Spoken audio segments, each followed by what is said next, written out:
Warning: all stories could be completely made up, and we have no way to confirm that. Any and all names mentioned in the show are most likely fake. We at Campfire Moto Stories are not journalists and should not be considered as much.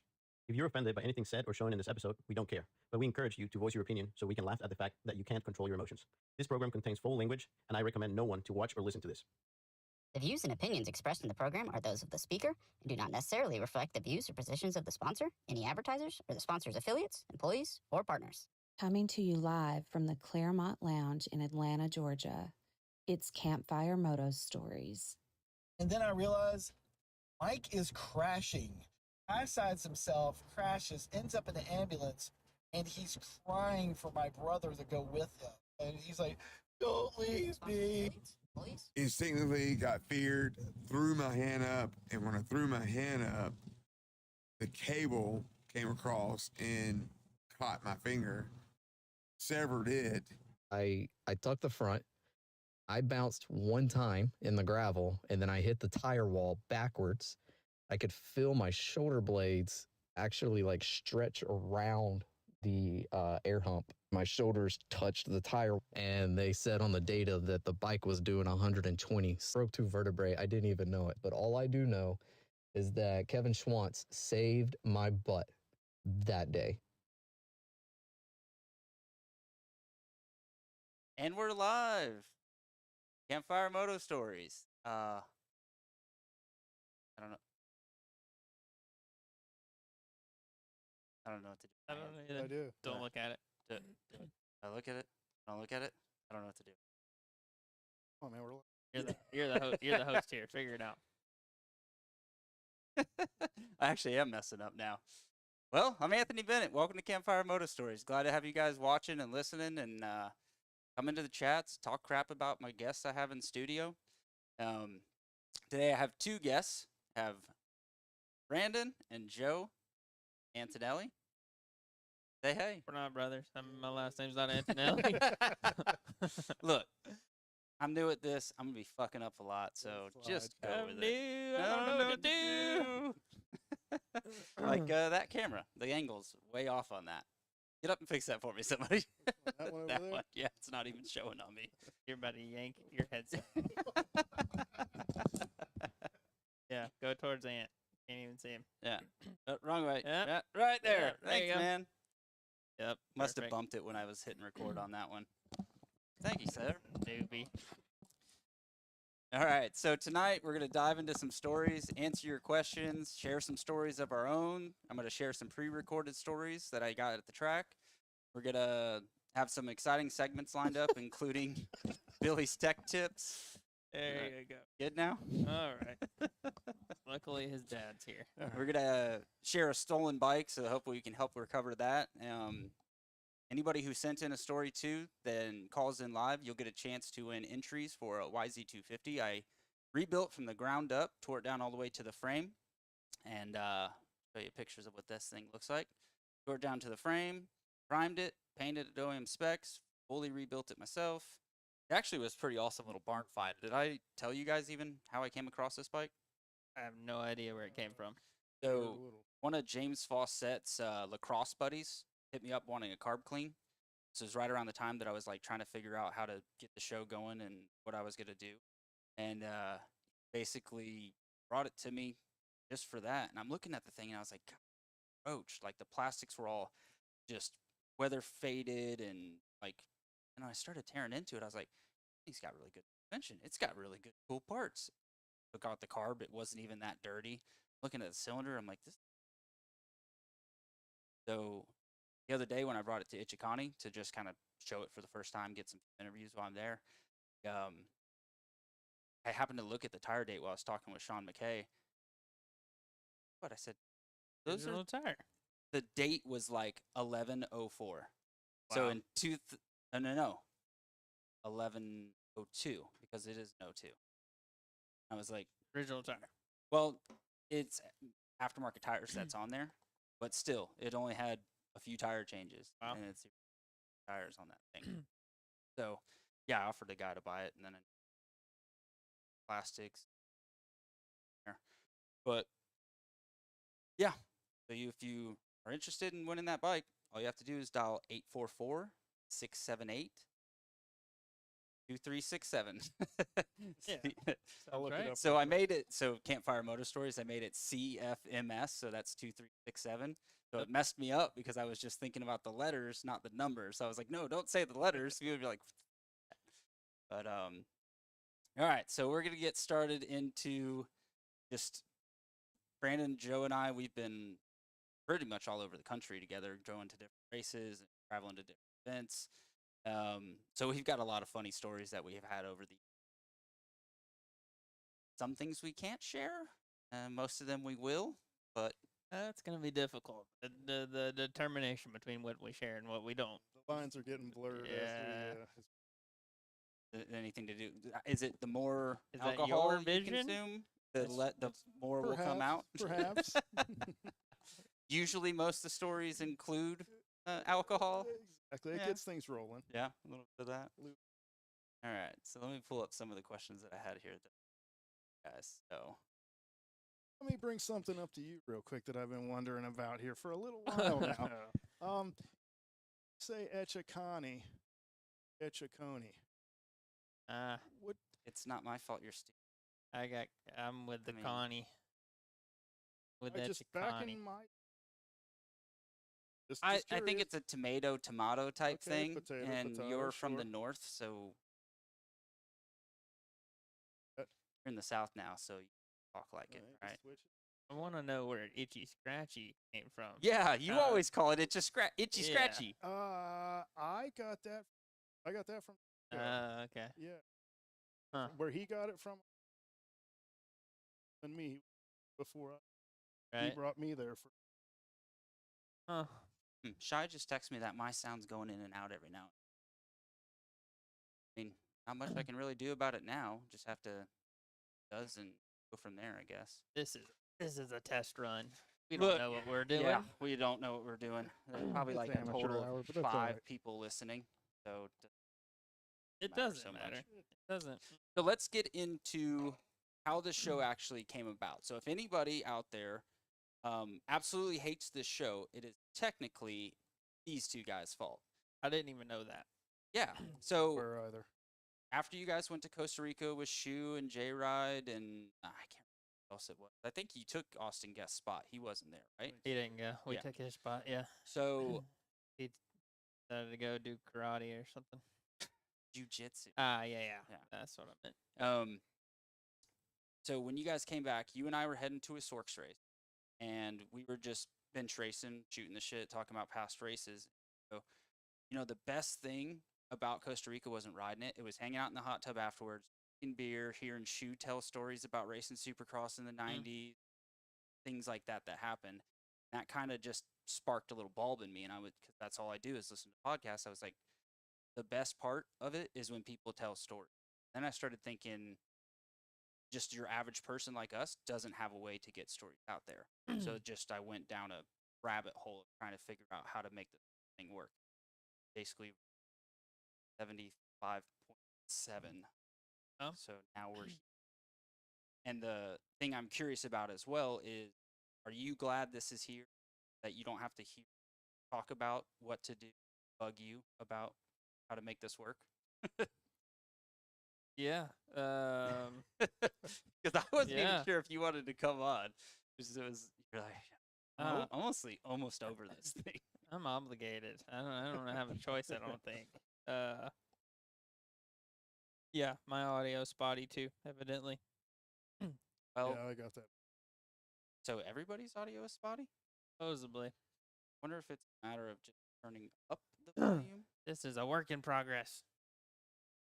turning everybody's volume up just a little bit. As far as the spotty goes, That'll that's kind of probably help. weird that we can hear it fine, and all the test runs that I've done heard it just fine. So let us know if that works, people. But yeah, I like this much more than your movie ideas and script writing and stuff. This is much more practical. Yeah, but I enjoy the script thing of it. So I'm gonna get into how we met Joe, because we don't remember how we met. We think it was just at a track at some random time. It was at AMP. Sure, it was at AMP. For sure it was at AMP. Was it because something special to you? Because I don't remember it at all. no, it was the worst day of my life. No. Looking back, Look, it was the worst day of your life, not so- currently. right? So I was getting to know Brian Lee and Oh, I was gonna Turn say, and, don't even and bring Matt his name and up. Matt Turner and John Dean and all first, and then Meg were there. That's when I met you guys. So we met Joe, even though our backyards touched catty corner for about 5 years. We met Joe just randomly. You were riding your KLX 110 to the park. Was Not the to the park. 110. To the pool. It was to the pool. To That's the right. Pool, yeah. To scope out to see if was any what there. Any MILFs, Yeah. whatever. Yeah. You know, any cougars hanging around. So we stopped you, and because we'd always see Anthony D'Amico's truck outside your house, had the Yep. little dirt bike logo on the Yeah, side, yep. and we were like, "Hey, are you Anthony D'Amico?" You're like, "No, that's my buddy. I'm Joe." And it's like, "Yeah, cool. Well, we race and we ride all the time. We got like a 12-mile trails loop behind the house. Like, come ride with us sometime." And you're just like, "Yeah, okay, cool. See ya," and just rode off. And I did not Yeah, cool you guy did. you Yeah, guys. you Cool did. guy does. I have zero room to cool guy anyone, man. Well, we took it as Uh, he probably thinks we're just power line riders and don't know what the hell we're doing Yep. and don't race like that guy that you see that's like, "Yeah, sponsored by Fox," and he's got like an old ragged out Fox. Well, you meet so many of those guys, you got to have a little wall up every now and then. Everybody's Look, yeah. we've all done that to somebody. True, But that's then true. like, and this was end of 2014 because you got that I knew 15 it being YZ 450. 15, yep. So then you just happened to get it home that day while we were outside about to go ride, and you come by on this brand new bike, and we're like, "Dude, we're about to go riding. Come ride with us." So then you went back to your house and you're like, "Well, let Got me my go get my 250, YZ 250 because I don't want to take this into the woods." And we're like, "Okay." Then we got into the woods and just made sure to It's just like these guys dust are you. fucking legit, man. Yeah, that was just one of those things. Yeah, 'cause we you were guys texting- dropped the hammer before I was even. I didn't even find You the weren't even warmed trailhead up yet. yet. You guys were gone. Yeah, my bike was still smoking, not even warmed up. yeah. You had checked out on me. Well, I mean, that was kind of planned because we felt Obviously, cool guy. So obviously. next time, don't cool guy somebody. You'll never know. Had to show Lesson you what learned. was up. Lesson. Yep, somebody's texting me again. Josh says it sounds good. Fades and comes back in. So the fades and comes back in it's set up to where if I'm not talking, it cuts off. I might just need to make some adjustments on that. But if I stop talking and I move in this chair, you're gonna hear. So that's set up for that reason. But all right. So raise your hand if you've ever been stuck in chicken shit. Horrible. Absolutely horrible. So that was But that wasn't the first time you'd been shit on. No, no. Yeah. not human. I did complete the trifecta last year, though. The family trifecta. I don't know if we were going to bring up the Oh, family wow. trifecta. Maybe we'll get into that a little bit Okay. later. But it turns out you didn't.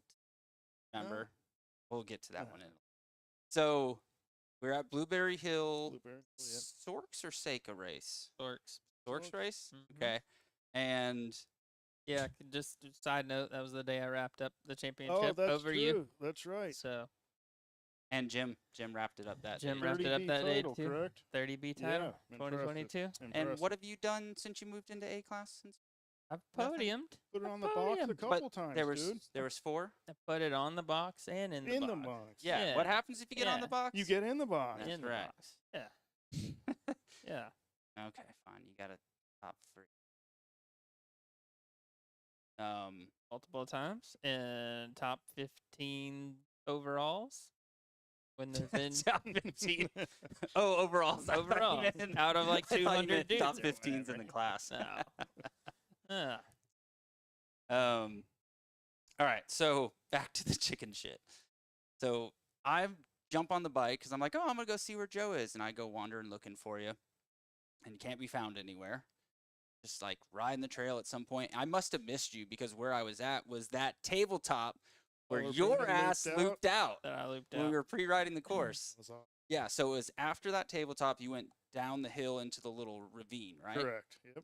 So once you go down in the ravine, tell us what happened.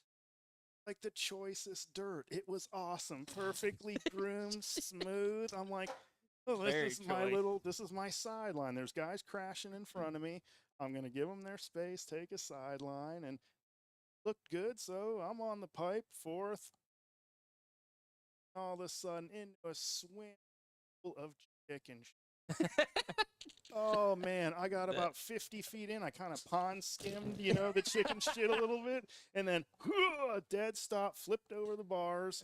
The only thing that's sticking out is my handlebars. I'm completely buried in chicken shit. It's gnarly. You had on either like new or good I had gear brand new too. gear on Yeah. because, Yep. I'm like that when I go racing. I got to be fresh to death, and Look good. I've feel had new good. gear. I can look good, feel good, ride good. Yep. Whatever. And then, yeah, right. And then, like I said, over the bars, completely covered head to Got toe. in your boots. In my boots, in my Yep. goggles, in my mouth, in everything. It was nasty. I couldn't get out. I had to swim out.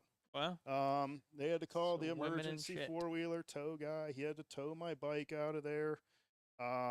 Just bad news. Real bad news. this was a weekend where a lot of the dudes we ride woods with, that was the first time they had met you. Yeah. And they will forever remember you as Chicken Shit Chicken Joe. Oh, like Exact- A3? Yeah, Alexander. And Every Mark time and- I'm like, you yeah. remember Joe, right? He's like, oh, yeah, chicken shit. shit, I yeah. remember Joe. Yeah.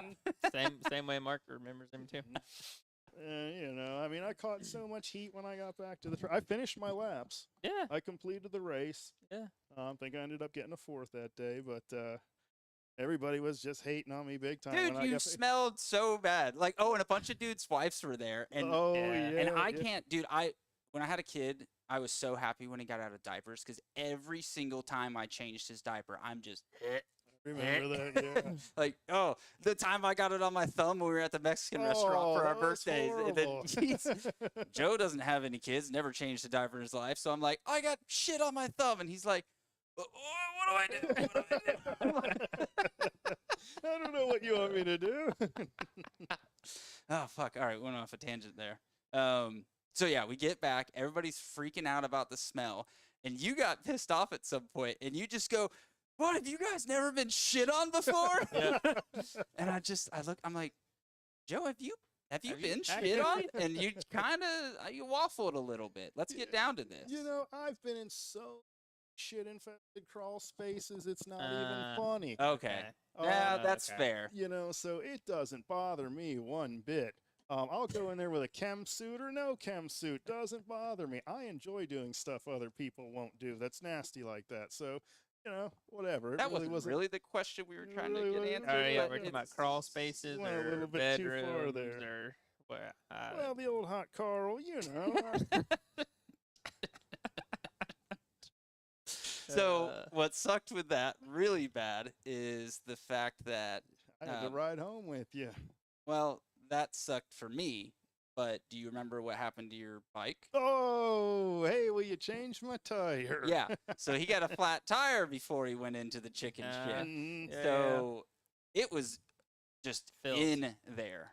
And you're not good at changing tires. So, of course, you're going to come to me, change a tire. And I should, if I thought about it, I would have got the picture of it. I went into full Kim suit, I remember. painting booth, Yeah.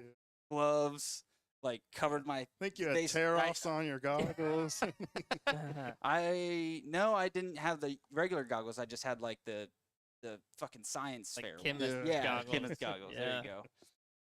But yeah, that was, and even with all that, I think I put a something smelling nice, then a fucking COVID type mask, then the painter's mask, and I still was just like, Yeah. ugh. Oh, That jeez. bike still stinks from time to time. I'll catch a whiff of something every now and then. So, so speaking of poop things, raise your hand if you've had to change the hand you wipe with because you've broken your wrist. Wait, this one. Yeah. Yeah. So that was at. Oh, that's a good lead into the tampons. Tampons. Yeah, because Yep. that was pre-tampons. You had just, or what? Just getting into riding, like. No, I broke it at Tampons. Yeah, but you were not a good rider at that point. No. And you went to a track that is very advanced. Yes and no. At the time, that was still like an 85 track because that was still Richard's old track. Yeah. So the last time So he Richard had, Sheriff, the local last yep, stupid fast kid. the last time he had ridden there was like his super mini days or whatever. So at that point in time, it was still a mini track basically. So the jumps weren't that big. I mean, that's the bad part about where I ate shit on is it wasn't but like a 40 or 50-foot double. So at the time, no, the track was not that crazy. I just basically we rode all the time, didn't matter conditions, whatever, and it was wet and muddy. And I'd ridden it 100 times, so you didn't do a sight lap or anything. I just went out there and hit the same jump that I had hit, like, a 100 slick times. spot. Hit a slick spot, slid up the face, and never got it back. And yeah, the rest was toast. So that was the double where the furthest corner, like before going. It was into the heading that left-hander. way, but you never saw the track like that. But I thought it was that same jump, so it wasn't No, that it was jump. Because I always before hated that. that jump. That jump was shit, but no, this was a different one. Yeah. Yeah. It was heading that way, though. So then fast forward 7 years, probably. Well, if you wanted to touch back on that, yes, I broke my right wrist. Oh, okay. If you're right-handed, typically you wipe your ass with that hand.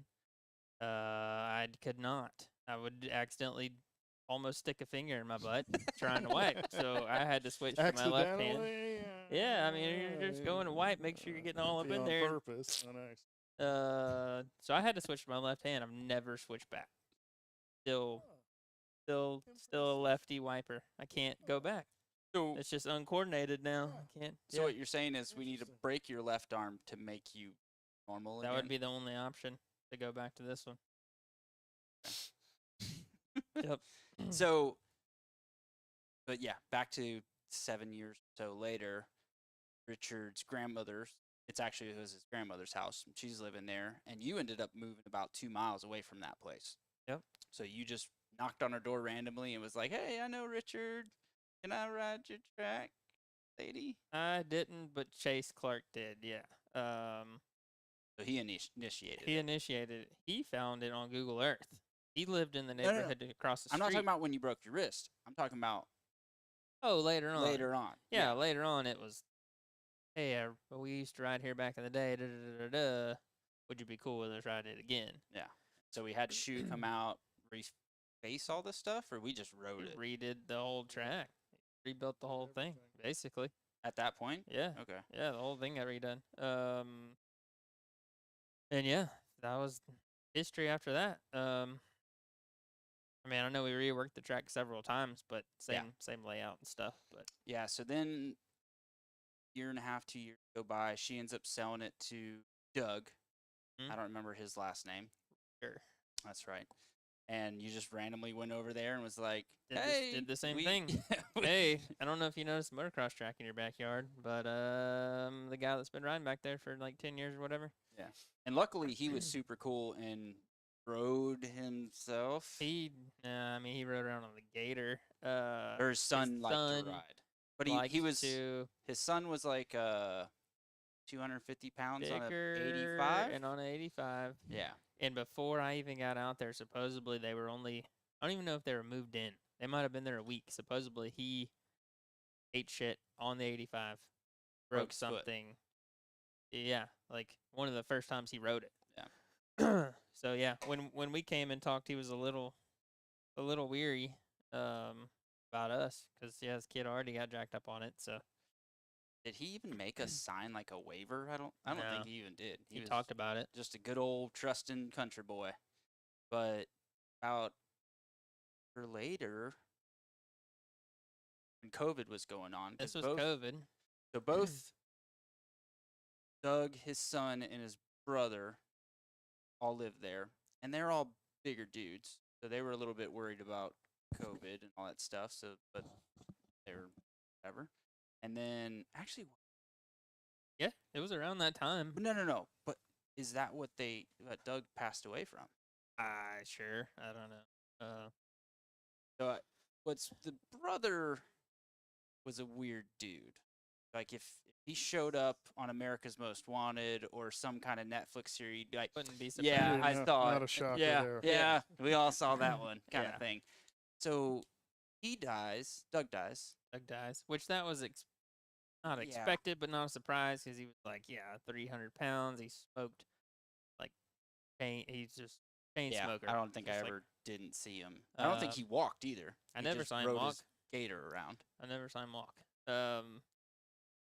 Yeah, and so he dies, and then it's like what, a couple months later, Maybe 2 months later.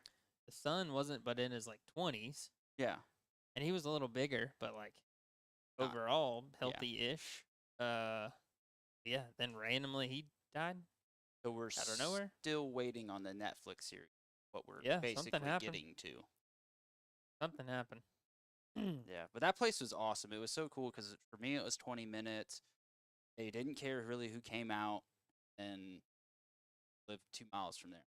Even if we just needed to shovel something, basically once every 6 months we'd have Shoe come out and reface it. But Yeah. Other than and the that, ground was great for holding in water and didn't really need like much attention, and it would just dirt was perfect. dirt I was mean, good. the track maintained itself. We had to keep sides of the jumps and stuff trimmed and whatever, but yeah, I mean, we had to do very minimal stuff to the track to keep it rideable. it was perfect. It was almost like sandy in some spots Mhm. too, where you want it to be or Mhm. rush down. Yep. So on to the next one. Raise your hand if you unknowingly walked naked through Redbud. It was Unknowingly. It was knowingly. No, I thought you didn't know. No, you're right. Unknowingly. You're All right. right. No, I had no idea. So we're there for one of the nationals in like 2016, and we were parked right where enter the gates. You'd make a right, and we're kind of right in that little spot right there. So the racing is done. The national's over. I want to say it was Saturday night. You go and shower.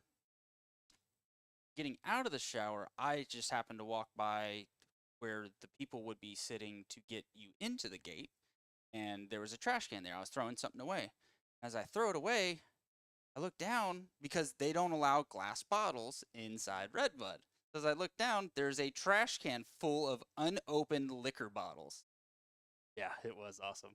And I was just like, oh, so there's too many. You're not just going to take a few. Right. So I just Might as well walked take back. 'em all. You're in a towel. And I was like, Joe, you got to give me a hand. He's like, what? I'm like, just come here. You got to see this. So you walk over there. We just reach over the fence, pull the whole trash can over. 55-gallon drum 55 trash gallon can trash can. with a case of Zimas, There wasn't a Bartles lot and James. of the good stuff. I think there was a bottle. There were a couple of whiskey bottles and of some whiskey in vodka there. and It stuff was like that. it was worth it. But not like y'all were picky or anything. Yeah, and, exactly. yeah. Not at that free juncture. is me. Free is definitely. Yeah. So yeah, as we're walking back, my wife, his girlfriend are sitting there in the chairs looking right at wife. him, and he hit the 55-gallon barrel, knocked his towel loose, and he's just one hand's holding the towel, the other hand's holding the trash can, but he's just looks like what is it, Linus? Where With his blanket. with his blanket just dragging. Yeah. He's just naked through Redbud. Big old smile on his face, not caring. Oh, in the Linus world. isn't the kid with the dust cloud, right? That's 'Cause Pigpen. That's Okay, Pigpen, because you're like a yeah. combination. You would be Pigpen. Oh, between the chicken Plus- shit and the Yeah. You're definitely the Oh, two. shit. Yeah, so yep, so my Yeah, that wife was my awesome. wife has got to see you naked. All right, So okay. Wow, that's something that's that a will privilege. never get out of her mind. So That was a good score, though. oh god. So also, this wasn't the same weekend. This is for Motocross to Nations, but Redbud, you guys brought it up earlier before the show, so I know you want to bring it up again. Chick-fil-A. Oh, brutal Afterward. for you. Brutal. Ah, on the way home. Yeah, so I wake up at 3 a.m. And also, I should mention 4 days after we returned from Redbud, I had knee surgery. Because that was the other time I blew my ACL out. And which 2018?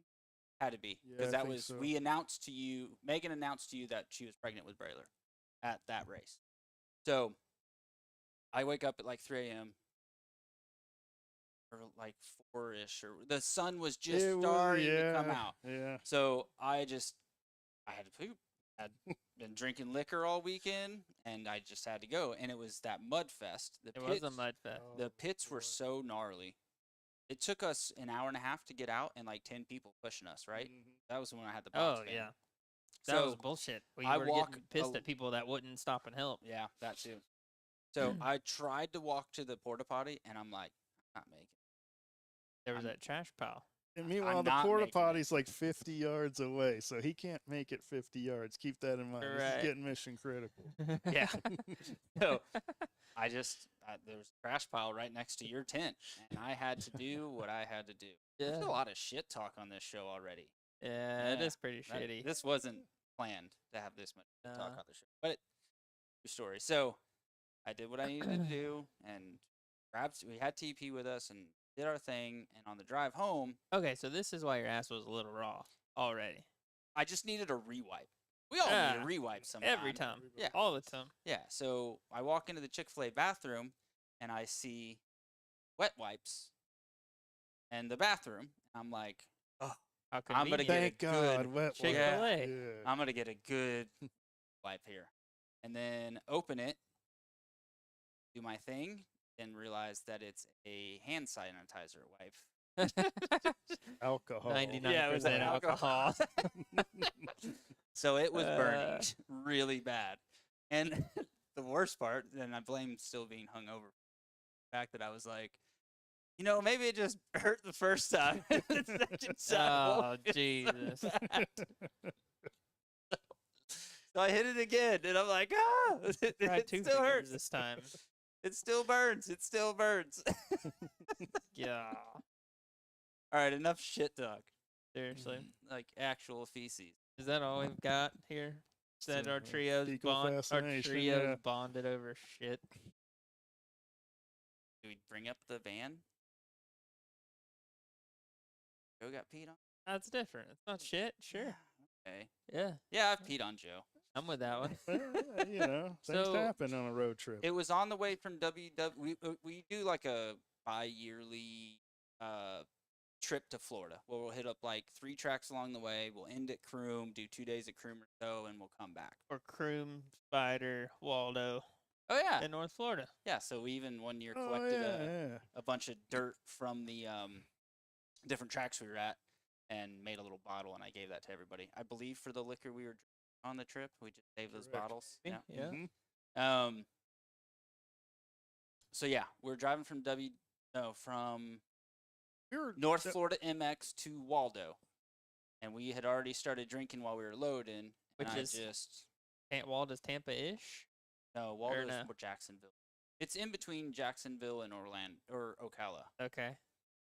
Because I thought we were driving to one of your family members' house. Tampa-ish. Jacksonville. Okay. You got a Um, lot of family down there. I'm from there, so I mean it makes sense why I'm such a shit show. Is that Trashy Florida shit. Yeah. I would be in the headlines as Florida man. Yeah. Anyways, But I remember I'm driving, right? I'm passenger. He's in Yeah. the back y'all are of the box truck. Just getting shitty Getting loaded. Yeah. while I'm driving. We, sir, we would not drink alcohol while we're driving. That is illegal. Stupid. Correct. And nobody would drink while somebody is driving. No. Continue Correct. with the story. No. We had already drank a lot. Yeah. And we were just heading to the next destination. And, And yep. then we didn't want to stop. Nope. So we're doing 40-ish. And I just said, at least at we like, weren't on the interstate. I wouldn't have done it on the interstate. No, we weren't on the interstate. But I mean, I'm we were pretty sure we I were wouldn't do trucking it on the along down a interstate. highway. It was It was dark. It was a 2-lane highway. It was dark outside. It was at night. And I just had to pee. So I was like, I'm just going to go up as close as I can to the window, make a seal, and do my business. And then I happened to look back as I'm going, and Joe's just getting misted. There was no mist about it, pal. I was getting Strong pressure mist. washed. Okay, it was Yeah. it was a high volume mist. And what's funny about that, if the roles were reversed, I would have probably punched you. You would have been I pissed would have off. been pissed off Yeah. and punched you, but you were wasted enough to where you're just like, That's oh, cool. well, actually, this goes back to the chicken shit show. I've been pissed on. Yeah. Yeah. So I do still feel bad about that, if Yeah, I'm you know. honest with All right, well, that's good to know that you feel And bad about That it. wasn't the only pissing that was going on, though, right? What did we just talk about where somebody handed somebody a Red Bull Oh, can? yeah. you. Yeah, so Joe needed to go, and all we had is And an you're in the empty Red back of Bull the I'm can. in the bus. back of the Yeah. the box and stand. and we, yeah. So you started like, I'm gonna fill this up. I was like, you're not gonna fill up 8.4 ounces. What are you talking about? 8.4. It was the small Red Bull. Yeah, It was more yeah. so Yeah. about not being able to do anything with the tip and the hole. Yeah. And the, We've all seen it. It will fit in there. Uh, At Redbud, we've seen. One thing I did want to say during that story, and I fucking missed an opportunity, saying ball swinging one way, Johnson swinging the other. Like, Ah. woof, woof, woof. So yeah, I give you that. You start to fill it up. You're like, I'm topping, and we must have been parked because I was drinking a beer. right. Yeah, and so Yeah. I quickly chugged it and handed him the beer bottle, Okay. and he barely made was it in able to there. finish it off Okay. in that. But since Yeah. then, we've found out that if you give the man what he wants, like you like, hey, I need a 16-ounce bottle, I need a 22-ounce bottle, I need a 32-ounce bottle. You know what He you got will- in the tank? He will Exactly, fill yeah. that thing up to Yeah. the T. Like he Huh.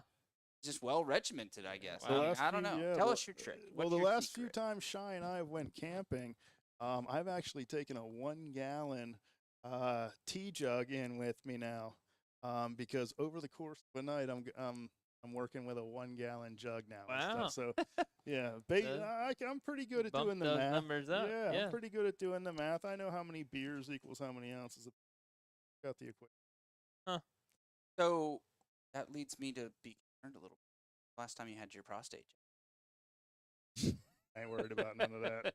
You should be. You're old enough. Yeah. You should have done had that checkup. Look, if your Yeah. balls are halfway down to your knee, you gotta be there. Oh, well, am I supposed to do that at 32? There's I'll you go don't to go to the unless I doctor, need to. which I leads don't even right go to the in, doctor right now. which Seth leads right into Anslow, the next next story I want to bring up. That box truck. Oh shit! I know where you're going with this. Well, go ahead and tell us. No, let it rip. You got the story plan. Fire So away. I had my box truck built with a 16-footer. Halfway through was a divider, a wall, where I beautifully built this pocket door from scratch, and bikes fit in there perfectly. So we're at Lane Wilson's house riding, and I load my bike into there and put it on the left side. And I didn't think that you'd ride it in. I figured you kind of just wait for me and I'll ride it in. And I happened to look over and you're riding it in. You've got your hat on and you don't see the top of it, and you just whack the shit out of your head. Whiskey throttle past me, take out my beautifully installed new door, and then you just, because your hat's off at this point, you go, because you're on the ground looking at me, and I'm like, what? He's like, I split my head open. I'm like, what? No, it can't be that bad. But also, I'm trying to figure out what fuck just happened, because all I know is you just whiskey throttle past me, and I actually had to jump out of the way. I almost did clip you. Yeah. And actually, I think you hit the door trying to miss me. So you move your hand, and I'm just like, oh, yeah, it's bad. You just had a nice little horseshoe, right? Yep. Right in the top of it. So we finished loading up quickly, and we're on our way. You're arguing with us if you need to go to the doctor or not. And then finally, Megan's like, you need to go get staples. So we took you to an urgent care. And that's when I found out that you were terrified of doctors and needles, all this stuff. Because then Megan tells me afterwards that you were like trying to be a cool guy. You're like, hey, come in with me. And if I'm telling this wrong, you can. But I'm Well, pretty sure you- I've got this right. Y'all left out the part where Lane was pissed off, right? Elaine was pissed That off. Joe, at you. that you're like, yo, you brought this goon here, and then he's gonna have a liability claim on me after busting his shit open on my property. But yeah, so Megan told me when she's in there with you, you're just like, Meg, you gotta hold my hand. I can't do needles. I can't do it well. I'm there too. Oh no, I definitely needed some support that day. Yep. Needles had never bothered me. Troy wanted to know about Question. something Yep. related. Would you to build a WTF. website? What's that? Not that question. Troy wanted to know something about WTF and Lane Wilson's house in a magazine. Something. I'm not gonna bring. I that don't one know up. the story. I'm not gonna bring that story I just up, was but asked if you could mention it, but I don't know about that.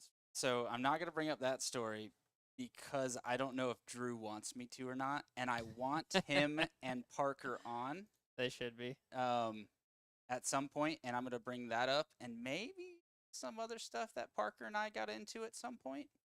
Maybe not. I mean, there's like a lot that went on at WTF that could or could not be Yeah. talked about here. So What's funny is there was one time we were there, and Billy and Parker, they were all 17 or so at the time, and they're basically just drinking. And some neighbor didn't like the fact there was a track there, so they called the cops. Cops show up. Kids are underage drinking. Da da da. Apparently, it's legal in Georgia if your parents are there. Yeah. Really? So Oh, the okay. parents were I've there. never heard that. And the cops came and they're like, yeah. Hmm. So. 'Kay. So this next story, or it's actually a video. Let's play it. This one, I know we're during our other ones we're gonna mute the mics, but we'll let this one play out. So walk me through, Brandon. What happened? Based off the title, I do got mad skills. Yep, 10 years ago I was real fast back then. So- Honda 250 at So Monroe, Daniel's scrubbing filming. dirt. Daniel's on a 450. I'm right in front of him. This is just when I'm starting to get some confidence. I'm thinking I'm starting to figure it out. I've been riding with y'all for All a right, while. That's you in front of me, I believe. Y'all were now. faster than me. We were trying to wheelie this roller section the whole day. I wanted to keep the front end up through the whole thing. So here we go. Tote the front end. Yeah. There it comes. I rolled out of it really gracefully, He though. did some nice slow mo for us here. Yeah. So right there. And yeah, Look, you were completely off the ground at one point as well. I was Rear tire completely up, and yeah. I was and committed. I want to point out that I'm the nice friend that I stopped. Oh wait, You looked. I stopped to check on you. Look at these Michael Jackson moves, moving backwards. Yep. So Daniel looks and then he turns back around and says, Right. Fuck it. and just, yep. Seat bounced down the hill. Yep. Yeah, that was I think one of my favorite moments ever. Yeah, I mean, that was a pivotal moment in my MX career. Don't know how fast you can go till you crash. That's right. You don't know 07 CRF 250 has enough power to loop out until you hold it open. Was that the 07 I traded you your 05 for? And Yeah. That thing was actually, that was Chris Hall's old bike. That was a good bike. Mm-hmm. It It was because I traded you my 05, which had like 250 hours on it. We're already at 45 minutes. Yeah, it went quick. So I did want to just get into like the beginning, how you guys got into riding and all that stuff. So maybe we'll come back for that if we get that. But I do, because this isn't just a show about dirt bikes. This is also a show about motorcycles, dual sport, whatever it is. Anything motorcycle related is what I want the show to be about. Ouches. So I'm okay with having jet skis in. Stand ups. Head ups. It was a bit of a Rather quit than sit. in his defense, he was a pro jet ski racer. Pro points. 25 Pro years national ago. points. So, but you've got a shit, really it was cool damn near. story about Sturgis on your Triumph, right? I don't know how cool it was, but yeah, I got a little Sturgis story. I think it was 04 maybe. I just loaded her up in the truck. It was 71 Bonneville T120 650. Cool bike, nice. I really enjoyed that bike. So I figured out what the hell, I'll go out to Sturgis, link up with my mom and dad. They had already rode out there a couple days prior. They'll show me around. They'd been out there a few times, and they'll give me the hot line. So was it maybe first or second day we'd got there. I'm riding. Mom and Dad were riding into town. We're gonna go hit a bar, get a beer, and clutch cable breaks. Where the hell am I going to get a clutch cable for a 40-year-old motorcycle? Well, Barnett was there. So Barnett made me a custom clutch cable in about 15 minutes. Damn. Popped it on. I'm back in business. Thinking, all right, awesome. Sturgis is saved. It's okay. I'll get to ride a little. Next day, we're gonna go ride through the Badlands. So about halfway through the Badlands, damn, chain snaps. Oh shit! It's 100 degrees. I got no water, no nothing with me, and we're 60, 70 miles from anything. So I just sit on the side of the road with my bike, baking in the sun. Mom and Dad ride back to town, 60, 70 miles, grab a chain and a chain breaker, ride back 60, 70 miles. So how long were you out there then? Like hours? Several hours, yeah, just baking. They come back, we throw In the more chain than one on. way. Yeah, hey, and throw a chain on, ride back to town. It's cool. Next day, go to do some riding, fire the bike up, get halfway to wherever the hell I was going, and electrical unit broke. So there, you're not finding that here in Sturgis for a 40-year-old bike. So yeah, game over. So I drove 4,000 miles to ride. How many miles total did you actually get to ride? Not even 100, man. No. Not even 100. So I saw Sturgis in my pickup truck. Did all the, the Mount Rushmore Sturgis-y and things. Indian, yeah, all that. If all these that new stuff, yeah. Triumphs or anything like those old Triumphs, shit. No, the new stuff's good. So the new stuff's good. Yeah, because they I hate Or the new- hold on, I newer think I know the Bonneville. problem here. It was probably your maintenance schedule. Oh, I was we going to all bring that know up. Joe does no maintenance. Hey, yeah. that is. Tell him what you did today for work. He What did I do? Oh, WD-40s yeah. chains, but that's all I've ever seen. Oh man, no, I was doing bike work today, Okay. man. He Yeah. did. He Draining winterized all cars my and dad's tanks bikes. and Okay. Yeah. Yeah. I got my shit together a little bit. I'm not a complete hack in the workshop, All I man. want to say is when we went to Florida and we had to do our header wrap for our pipes Oh, yeah. for the FTR race. I thought I did them all. Is it still on your You bike? did or- do 'em all. Yeah. Oh, it's Yeah. still on the It's bike. still on there. That's okay. It looks Yeah. cool, man. The I'm leaving it on. silicone that was on the muffler Yeah. that you put in the baffle. Still on Still there. on there. Yeah, it worked. Oh god, that race was gnarly. That was the day I got like some weird sickness on the way down. And Oh, I for remember night that. before. 6 hours I was dying. Literally thought I was going to die in the back of the RV while you guys were driving, and then at 3 a.m. I woke up and the fever broke. At And least I tried to race the next at day. least 6 hours That was because the Sprint Enduro, right? FTR. The Gator. Alligator that sprint Yeah. endurance. Yeah. This is when Joe still couldn't drive the motorhome. Right? You're sick. I take off driving. So you're driving 7 hours because I- it kicked in an hour, 40 minutes after we left. I got like I don't know. I mean, I got like 9 hours into it, and we'd been fine cruising along. You were my crew chief. Was that what you were crew chief? You were sitting beside me, co-driver, Co-driver. whatever. Anyway, we're cruising along. We're doing He's fine. I mean, handing we you even B waters while correct. you're driving. I mean, we even got in a pinch at a gas station where some asshole wouldn't let us. Like, Oh, yeah. I had to do a 3-point turn in the motorhome. Mhm. Anyway, we're like well into Florida. You finally wake up. You come up. You're like, oh, I think I feel a little better.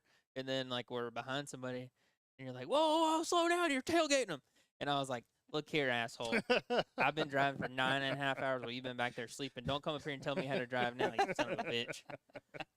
I remember that. And then I don't know. We finally made it down to the alligator, but yeah, we did it.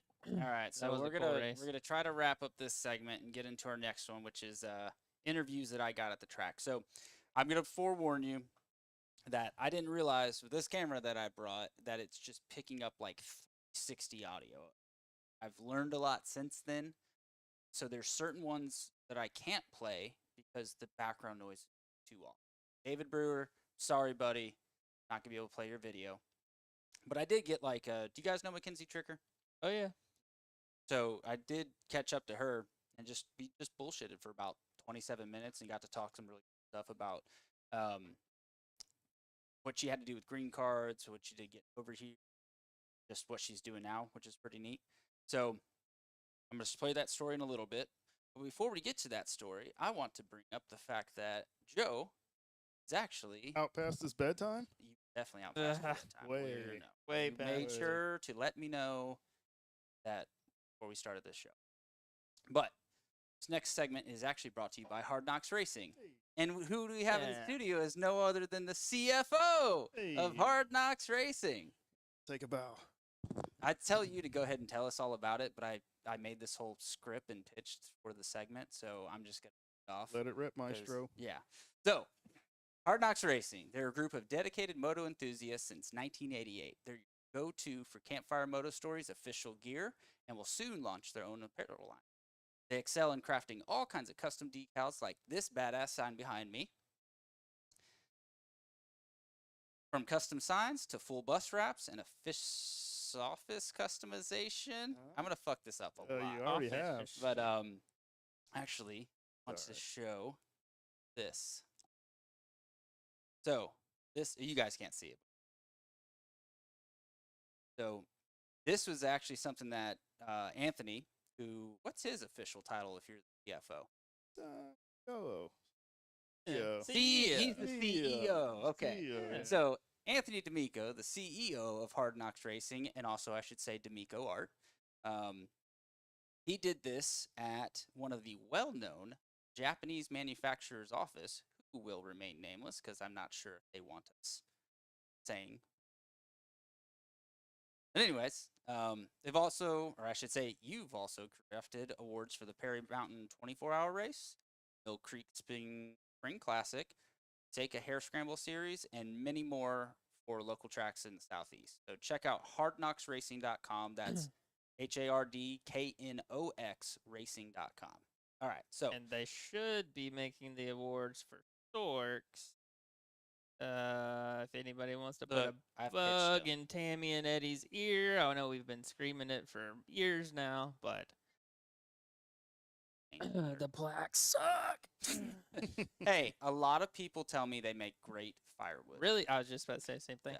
Great Honestly, firewood. so what I started doing with all my Sorks awards, because I have so many, is I mean, a lot of they go second back places. You have a lot of second places from from 2022. I had a lot of 2022, second places. A Yes. lot of second places. Yeah. That was your championship year, wasn't it? It Brandon? was. If I recall. It's weird. The I do, season yeah. started out where he talked all this shit and said that he was going to be the 30B Which champion. And microphone is I just decided to race last second and went home with the championship. You came in Weird. cold, weren't training. Right. Yeah, I remember. I don't know. Strange how that happens. Anyway, Are you done? uh, You happy with yeah. that? we were talking about the plaques suck. Yeah. Anyways, moving I on. was talking about how I take the sheets out and 3-hole punch them and just put them in a fold, and then save That's the plaques. actually not for a the bad wood. idea. So like the first and seconds and third, I threw a lot of the seconds away. Actually, the first one you beat me where I got a second, which I think was round 3, I did right on the back. First time Brandon beat probably the last. And it turns out I was wrong. So, all right, let me pull up the interviews that are brought to you by Hard Knocks Racing. Go check them out. Good dudes. We'll say, guys, don't do motocross graphics. You've done them for us the past years. Awesome, but that's just, it's not your thing. So- That's for the teammates only. We keep that in house. Keep that tight to our vest. And Go to the website. You'll see some like really cool ones that they've done in the past. You can't get that.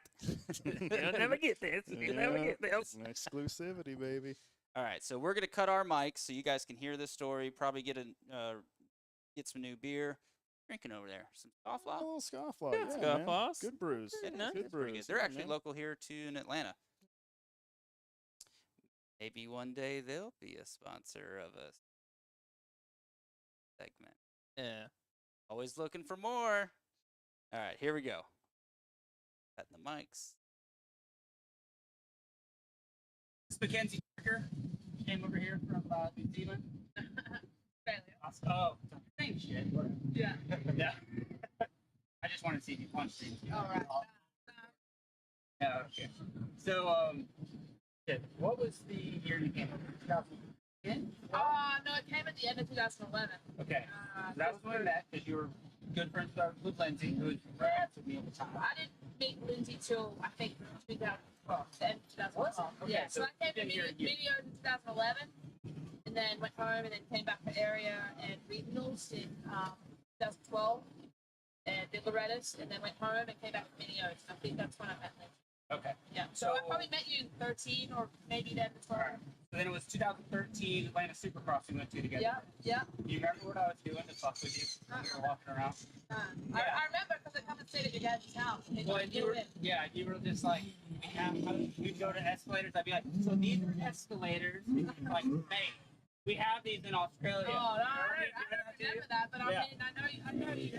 I bet you probably would have. Yeah, so that was just funny. I was like, oh, I wonder if she runs me fucking with her. I don't. I do remember, I can't remember if you were there that day. You spent like 40 minutes getting the bolts out of the front fork guards. You remember that? They were seized in there. Probably. On that Yamaha that we had. We had to fuck around that forever.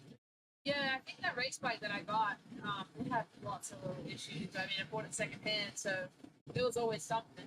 That was when you were on the Rock River team? Yeah, right? I had some support from Rock River in 2012 and 13. Well, 2012, yeah. It would have been the bike from 2012, which I bought off a pretty good rider at the time, Paul Coates, and then, yeah, it was one of his race bikes in 2011. Okay. At 13 and 14, I think I got new bikes. Or I may have raced that same bike in 2013, but from 14 onwards, I had new bikes. That's when that ended. Right? Yeah. The new bike. Much better. That bike's awesome. Yeah. So I've always wondered this about that. Was the deal? What was the deal for you to come over? It was just bikes and support, or was there any kind of you were just surviving off the contingency? So at first, I didn't make anything. You come with a budget? No, I mean, hey, here's this money to live off. Yeah, also don't go back. My parents bought a bike in 2009 when I came over. Okay. I came for 3 weeks in 2009, went home, came back for 3 weeks in 2010, and I had a bike. And then I raced videos 2011 on that same bike, and then we bought Paul Coates' old race bike in 2012. And then, as far as budgeting, like, I think I got $200 Australian a week from my parents, as far as, like, for me to live and kind of go racing. If I need a little bit of money here and there, they support me with that. But with the exchange rate, it obviously didn't come up to 200 US. I mean, the exchange rate back then was definitely a lot better than it is now. Like 100 Australian dollars now would only get you like 50 or 60 US dollars. Oh, wow. Okay. So, and maybe back then, 100 Australian would be like 75 US. And that made out pretty good. I mean, I didn't spend money on anything other than really eating and going racing, really. 2014, though, when I kind of came and did a full year, I didn't have a fundraiser in Australia. Here in the West. No. Yeah. So I did have like a lot of locals and family and friends who did not a bingo night, a trivia night, and that kind of helped me, go a little ways into that year. Like, so 2011, 12, I didn't make any money. 13, racing a couple of WMXs, I made a little bit, but not really because, I mean, I just made the first, whatever the track paid. And then 14, I started making money, and then I was able to get an athlete visa as well to legally make money then. Like, I was on a B1, B2 previous to that, so I was only able to pay out for the track. Oh, okay. Wasn't able to get paid from anybody, but it didn't matter because I wasn't. So you were to go work at McDonald's? Yeah, no. If you were to go work at McDonald's or anything like that over here, you'd need like a valid green card. Yeah. So like then when I got an athlete visa, I was only able to work as an athlete and be paid from the person that sponsors my athlete visa. It's very so if like confusing. Alpine Star, somebody wanted to give you money, you still could get money from them because you're being an athlete. Yeah, but you would have to like have them apply for their part of the visa. Like, yeah, it's confusing, but I've been through that, and now I'm actually on a green card, so I'm almost done the green card now. Okay. And then be a citizen and have to worry. Well, you conned your now husband into marrying you, so you don't need it. Yeah, right. You're good. If only it's that easy. I mean, there's still like everyone's like, oh, green cards and all this stuff. Like, they're like, you just get a green card and then you can just like work and stay here. I'm like, it is not that easy, and nothing. I'm looking forward to being good on the immigration because it's been. You still going through that, even though you're married now. Yeah, exactly. So like, we got married 4 years ago. I've had a green card for 3 years. Oh, it's like 7 years. Or So you have to have a green card. So a lot of people obviously get married with some green cards. and Yeah, they, which is what you did. it's not, Yeah. but Okay. yeah, a lot of people do, and then they go their separate ways. So part of the green card through marriage is you obviously proving that you're married, and then you're granted the green card. After 2 years, you have to prove that you guys are still together, which we did that, but there's just such a long line that like I still haven't heard back on that. But What you submitted 2 years ago? I submitted it over a year ago because you submitted after 2 years, and you know, show all of your guys' history. Like we had land together, joint bank accounts, insurance, all that stuff, whatever. But then I'm about to be a resident for 3 years in 10 days in the middle of June, and I then am eligible to become a citizen, but I can apply 90 days before that. So I've applied to become a citizen, but whenever I guess get my interview and that gets approved, then I have a oath ceremony, and then I could be granted citizenship. Then I got to go through the passport thing. Like it's never ending. But hopefully, once I get a U.S. passport in my hand, it'll be done with, and I'll be able to come and go, and I'll be dual citizenship. Yeah. Okay. Dual citizen. Yeah, I still keep my Australian citizenship. I'm currently obviously an Australian citizen, but I'm a U.S. resident because I spend my time here. You can't have dual residency. Like I gave up my Australian residency, and which I was on lived here for however long now, but yeah. Yeah, that's going on. Yeah, but at first I wasn't a resident. Like Well, I you was were not coming back here. every Yeah, I was coming back and forth. Yeah. You're pretty much living in summer. Pretty well, yeah. And I mean, I still do in a way. I went home for Christmas for 3 months, or just under 3 months this past year. And I came back March 1st, and it was pretty nice, honestly. It's starting to get nice days, so didn't have winter at all this year. Normally I come back like the end of January, start of January, depending on the season, and it's pretty cold. Here in the south, here anyway, so we in the south. Well, it's cold, but it's really cold for me. I grew up in Florida, so I get it. Yeah. Right. It took me a while to get adjusted. Yeah. Yep. What about any good crashes?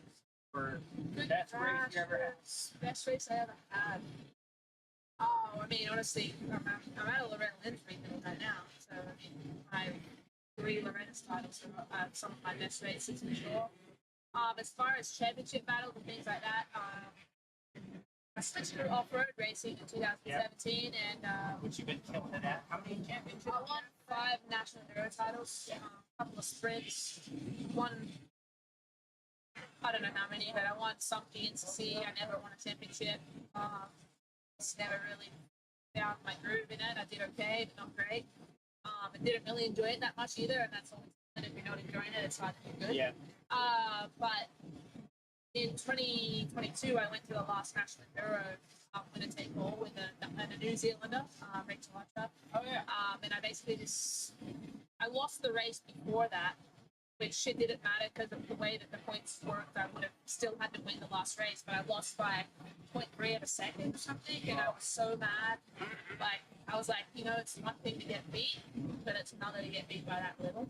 And I was winning all day, and I did have a big crash, and it's whatever. I mean, I was so angry at the time. Like, I about broke my hand. I punched my rear tire sitting on the ground so hard when my husband told me how much I lost by. But I was just like, honestly, now I look back and I'm. Because you're not head to head in those. That's No, right. you're on a different minute. So, Yes. yeah, I was so mad. But honestly, like, I look back now and I'm like, if I hadn't have lost by that little, it might not have given me as much motivation to go into that last race like I did. And I kind of went with the mentality, I'm either winning today or I'm crashing. Yeah. Like, and some people are like, man, that's a bad attitude to have. And I'm like, well, I'm just going to give it 150%. And if I give it that and I do good, I think I can win. If I give 150% and I get a little sketchy and crash, I mean, at least I crash. Like, I don't not obviously want to crash, but at least I went out trying in a sense. I don't want to just settle for a second or ride around and just get absolutely like beat, So I won that day. I think I won every test. So for me, that day was honestly probably one of my best championship races. As far as my Loretta's titles, I would say my first 2 motos in those 3 years were where I won the championship, and then I was able to offer, luckily, that the third motos I was able to have a little meeting room. But yeah, other than that, I mean, had a lot of good and bad races over the years. Nothing is major standout other than that. I mean, crash wise, something that I talk about quite a lot as far as life lessons learned. I was in 2011, the first time my dad. I say he left me here, but he didn't because I wanted to stay over here for the following year, 2012. He came to Mini-O's. I won Mini-O's. My dad's like, we went back to MTF where we were kind of based out of, and he's like, hey, I changed your flight. I'm like, what do you mean? He's like, I'm going to leave you here for 3 weeks and see how you go if you want to come back next year. And I'm like, you changed my flight? Like, he kind of sprung it on me, like, and I was like, okay, like, I guess. And at that point, it's what's done is done. Yeah, I wanted to be here. He's like, I can't, you know, your mom and I, well, I think they were split up at the time, but they still were both involved in the family business. They can't afford to just be on the other side of the world. Like, they run their family business every day. Which, from what I know, with my wife working it, was very successful marine. Yeah, my parents growing up, built a awesome marine dealership, and then my dad still runs it now. We have people that come from Australia that my wife mentioned your name. They're like, oh yeah. What's your house? Ian. Yeah. They're like, oh yeah, Ian. Yeah, I mean, if people are involved in water sports, marine, or even speedboat racing, I'm sure a lot of people like my dad, my parents. And might be in motorcycle. Right. I can go into any shop in Atlanta and say, yeah, my dad's name. And they're like, oh yeah, tell me a story about it. Right. Where was that at? Crash. Oh yeah, you were- man, leaving. you were pretty much, So he left me here, and then obviously my dad is well working on boats, being a mechanic growing up. He always looked after all of my bikes. He gave up his racing when I was kind of in my peak junior years to basically like focus on my racing, and he worked on my bikes, everything. So then when it came time to leave me here, it's like I didn't know anything, but he did everything, which I'm super appreciative of, and I realized the hard way of how important it is, because he told me, hey, like, make sure you put oil in your bike, all that. Well, tightening the chain, you know how to do that? no, I don't think I knew how to. No, I didn't know how to do that. You didn't know No, I honestly didn't know anything. Oh, I think I probably know tire pressure. Yeah, but yeah, it was probably like, I don't know, maybe a week after he left, I forgot to put oil in my bike. Tightened the oil bolt. I probably over tightened it, but I forgot to put oil in my bike, and I went off. Not really that big of a jump, but it was a double that had like a pretty high face to a low landing. Yeah. And obviously, of course, my bike seized in the air, and went over the bars. But if it had to be more of a double that had a higher down ramp, I probably would have caught the ground You before. kind of tuck and roll out. Yeah, but I broke my shoulder, split my knee open real bad, and that was, for me, it still haunts me to this day. I can hear the noise of the bike locking up. Yeah. And it's probably why I've never been the best and more confident jumper. But I never jumped stuff on the Hold on. lap. You won how many Loretta Lynn championships? Yeah, but if you think not a confident. Oh, there's not many jumps at Loretta. When people say that, I'm like, hey, but think about the jumps at Loretta. Yeah. There ain't that many big jumps. Yeah. Well, that being said, I mean, I raced a lot of WMXs, and there was some pretty decent sized jumps. And for me, it's like just second or third lap, you gotta hit it. The longer it goes, the worse it gets. The more I think myself. If you don't do it within the second or third lap, sometimes you don't do it for the whole. Yeah, and I'm not really one for, if I didn't do it in practice, I'm not gonna do it anything. I went to Millville to race amateur day this past year, and I talked to people online. I'm like, hey, how many laps of practice did they get? They go 2. Yeah. Well, that's what we got this morning, and I was like, for regional, practice on a Friday seems to be like a bonus, like it's a money for the track and that. But then and they only give you 2 practice sessions. Well, yeah, you have to sign up for multiple classes. Well, you couldn't do that, so I tried to do that yesterday, and since I wasn't qualified in other classes, I paid my money and I got 7 laps. We did a 4-lapper and a 3-lapper, which kind of sucks because, like, I mean, it's not 7 laps. It's lovely. It's not even this. I mean, I guess if we do 15-minute moto, it's going to be 7 laps. But today, though, 2 laps for the regional practice. Like, if somebody had to work or had some type of other obligation yesterday, they've never been in the track, and then they have one class, and maybe they're on the border of making it or not making it. Those extra 5 laps or 6 laps that other people had yesterday could make a huge difference. I mean, not everybody can learn to track in 2 laps. You got your pro nationals that some day actually, and they get 20 or 25-minute sessions for practice. Like, So it's kind of like, Yeah, I know it's you think the amount of people, I can understand how, Yeah.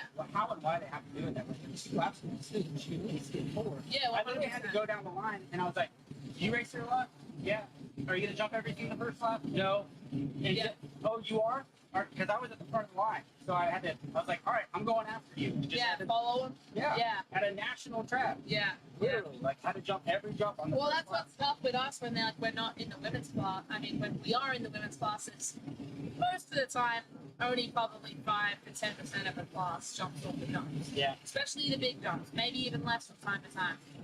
So it's like yesterday, there's a pretty decent sized uphill triple here, and I was like, got up there, and every time there was like 6, 7 people, 8 people ahead of me. And I'm like, how long are these riders good? Are they going to jump? I don't know these. I've been out of moto for I don't know how long. Yeah. Like, I don't know who these people are. And it sucks the worst when you're looking at somebody, they're like, they're jumping in, and then. Yeah. You're- And it's like, you don't want to follow somebody off and then roll it. Or if you're trying to size it up, like, hey, did I just see somebody hit it? Like, whereas if you're in like one of the B classes, it's pretty much bound. There's Everybody. only 5 to maybe 5% are not jumping in. Yeah. Whereas the women's class is flipped. Yeah. So it's yeah, I mean it's what it is. But yeah, we're back out here racing some moto. It's been 8 years. So you just got third in your first moto. Yeah, it was not good. I used to be a very good starter, and I absolutely Third gets blew you the ticket. start. Yeah, it does, 100%. And that's the goal for this weekend, is just to get, top 6, which will take me to the ranch, and I've got 6-8 weeks now to, hammer down. I didn't plan to race Loretta's at all until end of April. So I think I have 15 hours on this bike, and that's also while managing a full-time job every single day, riding motorcycles. So I get done work, and I've rode motorcycles all day, and I go and ride motorcycles again, and So go to tell, sleep and do the same thing again. tell the them next what day. you're doing. Yeah, so I'm an instructor at BMW in Greer, South Carolina, or Spartanburg. BMW has a couple of big plants there, and they make all of the X models, I think, except for the X1 cars there. Across the street from the plant, they have a place called the Performance Center, and they do all type of car classes, which is like obviously their main priority, which they sell a lot of, is their cars. So they have all type of car classes from just your regular school, like just to learn some basics, to M series and M school, to teen drivers, to people who buy new BMWs and having them delivered to the performance center, and they get the hand over there, as well as a little bit of track time and some tours at the factory and things like that. But then what I do is I'm an instructor for the motorcycle side of things. So BMW has a adventure off-road fleet of motorcycles, as well as their on-road fleet. So yeah, I've been an instructor for about 3 years now. I'm full-time there. They put me full-time in September last year when I was talking about retiring full-time. So yeah, from September last year to now, I've been full-time, and yeah, it's awesome. I love being able to ride. It's better than sitting at an office desk for sure. It's definitely different. I do all day, so thanks. It's definitely different to what I've grown up doing. Like, obviously, I've done plenty of instructing over the years, but mainly racing orientated, and younger kids and things like that. Definitely a little different clientele that I'm dealing with. A little bit older clientele. I'm not dealing with 5-year-olds, 6-year-olds, 8-year-olds, things like that. And the more these people are coming to learn to be safe. I mean, as well as I'm teaching a motocross rider to be safe, we're also looking to go fast. So the biggest thing about the people that come to the performance center is, real life safety, and like we have an on-road class that's street survival. It's teaching them how to ride, but also teaching them how to prepare for all the other things that are out there. You got drivers and debris in the road and things like that. But obviously, coming from an off-road background, I love the off-road classes, and yeah, like I said, it keeps me busy. And then right now I'm working almost every day. Get off work, go down to 101. My friends Jessica and Eddie, they have a facility down in Greyport, about an hour from my house, and Daniel Blair's there. and Daniel Blair, he's been there probably now for like a year, but obviously being out of moto, never really had much to do with Daniel since he's been there, other than I've now trained with him, I think, 2 afternoons. Me or Daniel Black? Oh, I don't know. I've never read this. Oh, I thought you just said. No. Like he's just being the trainer. Oh, Yeah. okay. Oh, I'm sure he's faster than me. I've got no idea. Yeah. I'm coming from the couch, right? But yeah, so it's been, I'm extremely busy, but it's fun. I was just saying it just like a month ago, we were doing some spots and I'm getting a little bit better, and I'm like, that was better. I'm like, it's not that I like am learning and relearning this, it's like I know how to do it, it's just remembering how to do it. Yeah. I mean, when you know how to ride, you don't lose it, but it sometimes can take a little bit to come back, and obviously racing off-road for I think it's been 8 years or 7 years or something. It's just so different. You know, for the GNCCs, it's 2 hours. I mean, it's intense, 100%, but you can't ride 150% in 2 hours. Natural enduro, it's more sprint, but I'm also going through tight trees, and then I'll get on a road, and I'm riding blind trails, so as well. I mean, it's intense, but you're not ever going head-to-head with anybody. I think all of it makes somebody a better, well-rounded rider. Like when I started doing wood racing, I noticed it improved moto. But I also noticed that I took a lot of stuff from moto and applied it to wood. Oh, and I 100%. was way more advanced than somebody that just started doing it. Yep. Like, right off the bat. Oh, 150% if you've had a motocross upbringing, switching to woods would be easier. Yeah. But if you've only raced woods, it's going to be difficult to go to motor. Yeah. Mainly the jumping. Jumping and intensity. You can carry your intensity from moto to woods in a way. At first, I think what caught me off guard a lot was the roots and just trying to go as fast as I can. Yeah. Roots just jump out. I remember I went to a sprint enduro and I was on my Suzuki, so I was really still racing moto at the time. But there wasn't that much racing, so I did a couple of sprint enduros as well. And I remember we had 6 tests for the weekend. I crashed in every single woods test. And I was just like, my goal is just to make it through the race, through and down to that one. And I don't think I did that one week, but I did get better throughout the year. And then even when I switched to KTM, like the GNCC, 2 hours is pretty good if you can make it 2 hours without it over. And there was plenty of races in the end that I did make it 2 hours without crashing, but my goal is at first just make it through without crashing. You use so much more energy when you do tip over and things like that. But not even crashing too. Even if you just do a side and you get out of rhythm. Yeah, 100%. You can be feeling okay and then just defeated after that, or just inflated with energy. Oh yeah. And then it seems like it takes you with wood racing another mile or two to get back into that groove. Yep. Yeah. And the thing with roots that I found and it sneak up on you if they're at that angle. You almost have to see that it's coming. Either go at an angle or just turn the wheel into it. Yeah, that's one thing I think I really picked up, especially even with National Enduro, is where your front wheel placement is so important. Yeah. The rear doesn't matter as much, but it can slide here and there, but your front wheel placement is so important. Whereas motocross, it's obviously important, especially if you have edges and stuff, but it's nowhere near as important as racing like a National Enduro when you have roots that are at an angle, potentially a massive route that you've got to get chewed out from people being stuck on it and a way to go over that. And, they might have some bark or some grip on it and it's gone the next time. And add rain to it and it even more exciting. So, this one, it's been 7, 8 years? Yeah, I don't know. I can't even remember the last time I've seen you. Probably that long. Yeah. Honestly, I showed up here this weekend and I seen Brandon Haas from Club MX. I hadn't seen him probably since 2015, 2016 maybe. I seen Colleen Millsap. I haven't seen her since 2016. I seen my mechanic that helped me in 2015 for the WMXs. And Loretta's.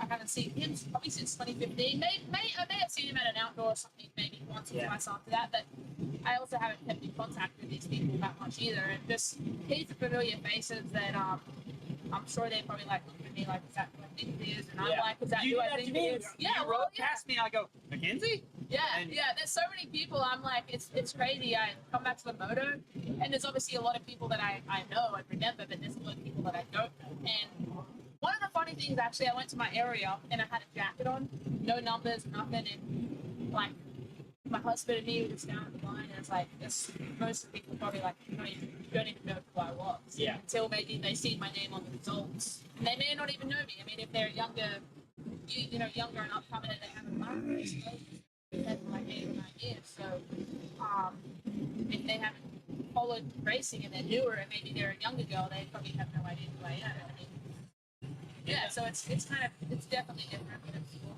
Crazy to hear you say that too, because there's girls should know you that too. But even at the level like Shea Bennett, 2001, like champion, right? For Supercross. I'm at Caledonia 6 months ago, and he's on the line behind me. He's on the starting line. He's not racing. Yeah. I turn around, I was like, "Shit, hey, what's up?" And so we get chit chatting, and I'm on the line with schoolboy 12 to 15. So Shay walks away. I'm looking at the kids next to me, and I go, "Do you guys even know that you just had a Supercross champion standing right next to you?" Right. They're like, "What? Who? Really?" And I'm like, "Yeah, that was Shea Bentley." And they're like, "Who?" Yeah. What? Yeah, exactly. How do you not know this stuff? Right. Yeah, I mean, you get forgotten about quickly in probably every sport, but it's honestly also nice. Like, I show up and I don't really know anybody. And Well, you don't have a target on your back, too. oh, exactly. I'm sure I mean, you had a target on your back going to Loretta. So oh, for sure. But I mean, the girls that I would consider competition. I'm sure they know who I am. Yeah. Some of them are still from when I was racing, so they definitely know who I am. And then there's a couple of, obviously you said you met another Australian, Taylor Jones. I've raced with her for 20 years, so she knows who I am. And Corey, won the first moto. She races off road, so the women's side of things is a small community, but there's just a lot of the girls that are, maybe a little further back in the pack that I have no idea who they are, and they probably have no idea who I am. Yeah. Haven't done any motor racing other in my area and it's racing weekend. So, yeah, it's good to be back, and it's not going to be forever. Like, people are like, oh, you're going to keep racing? I'm like, no, I'm going to race Loretta's and then go back to retirement. Yeah, it was awesome to catch up. Yeah. So I'm sure I'll maybe get to see a little bit more once I heal up. I get back to that. Yeah. So I do plan to get out to next level sometimes. Yeah, well, I think they have Road Classic again in, I think, October or September. That's always. I get released to ride in September. Yeah, so cool. That's I was always thinking about doing one of the best races, I think, for the year that they have. I can't say I haven't raced Moto and haven't raced it, but I know that that's when they get their most turnout, and that's their biggest race of the year. There's a lot of preparation and stuff goes into that race, and that's what they always look forward to. So, yeah, if there's a race to go to, I would say go down for that one. Yeah, and, we're gonna link up for that one. I'll bring the motorhome and the fam. Yeah. And the mic's back on. Yep. We're back. Well, before I get into any of the next segments or any of that stuff, I just want to go over quickly again about the ways to earn entries for the 2002 YZ250 Jeremy McGrath replica bike that I fully rebuilt myself. Might want to go over it. Check it over. Yeah, you might want to check that over if you win it. Actually, I put in all the official rules stuff that it's a show bike. Should not be ridden. And Well, just check torque specs because you went off Ugga-Duggas and at least 5 Ugga-Duggas on every other Right. Ugga, though. Anyways, the ways to earn entries is call the Campfire Moto Storyline, which is 844-789-2367, and it gives you a chance to leave about an 8-minute long story. Call in, say your story, they'll send it right to me. From there, if your show gets or story gets played on, you get 100 entries into the bike giveaway. If you come in studio, you get 100 in bike giveaway. If you call in live and get selected, you get 75 entries. There's a lot of different ways you can actually earn entries. So if you actually go to the website, campfiremotostories.com, and read all the official rules, see all the different ways you can. So also, soon, we're going to be doing the live segment calling. So anybody who's listening to this live, if you want to call in, banter back and forth, talk trash about how crappy this show is, to do so. And you might get entries to that. So that number again, 844-789-2367. Also, by submitting a story or calling in live, that means you have read the terms and conditions them and read the official rules. So, oh yeah, and if your story involves somebody else, you might want to get permission from them to hear that story. Oh, just a little thought on that. Is that for their legality or your? I don't care. Okay, whatever. So, all You're right, not back to our insured. in-studio guest. Joe, You look a little different, Joe. A little bit. Speaking of calling in live, call in and make fun of me a little bit for this.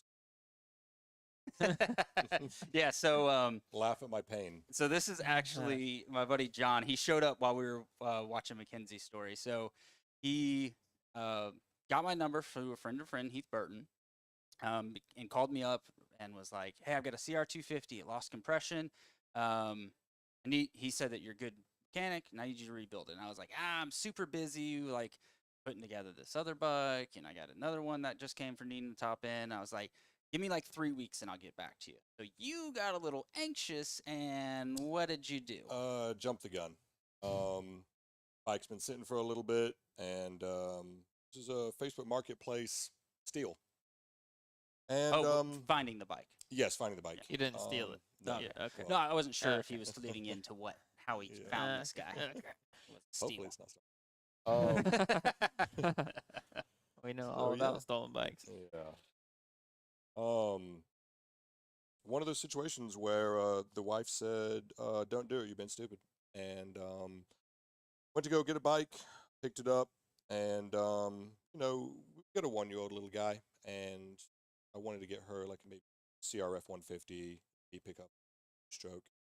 Growing up, just riding XR 200s, like fun little bikes, and I wanted to get back into riding. Wanted to get back into something we could do as a hobby together.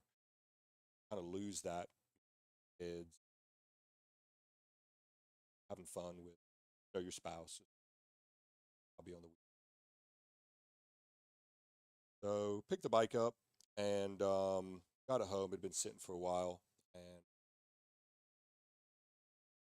someone to help me out. And it was one of those situations. You call different shops. They're like, "Yeah, we don't work on anything past 2010. We don't work on Yeah, anything usually past it's 10 years or 2014, older. 10 A years lot or of older. the shops. Yeah. So it's got to be kind of word of mouth. And it's got to be a friend of a friend or this and that, and to even find anyone to work on it. And then when you do find someone to work on it, they're, buddy, I can't touch it for 4 months, or I'm booked up. I mean, you were 3 weeks, but I got a little anxious, and someone reached out. I made a post, hey, someone can help me do a top end. Everyone's like, oh, they're super simple, do it yourself. But it kind of came down to, oh, the crankcase could be leaking, or the bottom end could be shot, and I haven't really dived into too many motors, and I just kind of wanted to And you can put the piston in backwards, and the new one that you just Yes. did, and the crank. Yep. Because I've done that when I was like 16. Yeah. Run it low on oil. No, just if you put the piston back. Well, yeah, essentially it does run it low on oil. It's not getting oil to the bottom end, the so it'll bottom, fry yep. the bottom end. It'll just cylinder. I've doing it. been there, done that. Yep. So it was one of those situations where I was like, I just want it done right. I don't know what I'm talking about too much on bottom end. So someone jumped on, oh, I can help you do that. I can help you do that. Yeah. So perfect. Sounds good. Took the bike to his house. Oh, and you had a different set of forks. Yes. Whoever different- had the yep. bike totally took all the gold off the show of forks. Yeah, and there was It looks silver. weird. Okay. Yeah, because the black bike, black and red theme, kind of the gold front end looked like a polished. Yeah. Steel, like a So you brush. found he had a set He had a of set. stock show of forks, and Yes, they sir. were good. Yep. So, So he was going to do forks. He was going to do top end. A couple other small things. and what was he going to charge you for that? 300. I thought you said 400. Yeah, 400. We kind of left it loose. Okay. And I was like, yeah, just let me know at the end. So he called me up a couple hours after dropping the bike off. He's like, got it running, sounds great. He goes, your carb's running really lean. So he goes, I wouldn't fire it back up until you get someone to dial it in. Said you can go to a shop, they'll charge you $75. He goes, get your carb dialed in. But he goes, just to not hurt the motor, etc. So me being Which you hit me up, and I got you Rick Lindell's number, because Rick, like, Yes. I'm okay at jetting Yeah. a car, but dude, Rick, it's an art. this 500 here, when I first got it, actually, everybody wants to know, this was actually a wedding gift for my wife that she presented to me on our wedding day. But when I got it Bring my running, wife in here. like, I just could not get the thing running right. And seriously, Rick just leans on the seat, and it was like perfect. So that's why I got him your number, or I gave you his number, and you called him up, but you didn't even get that far. I get a text or a call the next day from you. And what happened? So the bike got done. I went over to get it. He's like, "Oh, it's late at night. No, I don't want to, bother the neighbors. You also don't want to fire it up. You'll be running. 10 o'clock at night or Don't so. want to Yeah. hurt it. Yeah. So me just being very trusting, the guy seemed knowledgeable. I believed him, and I know, people are gonna, jump on me. Oh, that's so stupid. Check someone's work. You got to make sure it fires up, etc. But I didn't want to have to do the motor twice, or I didn't want to have any other issues. So I took his word for it. And I've grown up on just basic 4-strokes. It's always been something where as long as you change the oil and put gas in it, they'll run forever. Yeah. So I've always bought dirt bikes that are running. this and Especially, you said that. XR200, right? Yeah, You can't dude, kill you can't those even bikes. kill it. Yeah, I mean, in 12 years, I don't think I'd change the oil. Probably didn't even know the drain plug was. Didn't need to. Didn't need to. The oil's Need to. probably still in that bike. Yeah, originally, yeah. And it's still running. Still running. Those are the ones you just top off. Every now and then. Yeah, not even. Yeah. I don't even know if I had oil in it. They don't run on oil, actually. Yeah. So yeah, a couple days later, got the bike. Just curiosity got the best of me. I was like, I'm gonna go fire it up. What is 10 seconds gonna fire it up? And my wife had friends over, and I come back upstairs 10 seconds later, and her friend's like, "Did you ride it? Is it fast?" It'd been like 6 seconds. Like, no, and the Kickstarter was just soft, Zero compression. zero. Oh, And called the guy up. He's like, "Yeah." He goes, "Well, your power valve's open." He goes, "They adjust Yeah. the power valve with your carb dial-in. Your power valve's wide open." yeah. So he goes, "That's not building compression because it's open." Which is bullshit. Yeah. That's not how so that when works. I told you first thing what happened, you were like, "That doesn't sound right. They don't work that way." Yeah. So Um, basically, if anybody doesn't know what the power valves do is if there's a smaller hole at low RPM, it runs better. And as it gets more and higher RPMs, the power valves will open up and create a larger hole, so it'll run better on top end. So literally absolutely nothing to do with compression. Mm-mm. So yeah, you called me up and you kind of told me the story, and I was like, just bring it over. And I actually had that other bike I was trying to finish up, and that guy was wanting to come get it that day, and I was like, hey, look, can you wait for another day? I got a guy come in. Like, I had to schedule it with my wife because I wanted to get you in right away because it was going to take us an hour to tear it apart, maybe. So you meet here right at 5, right when I get off work, start tearing the thing apart. And yeah, as soon as I get into it, I see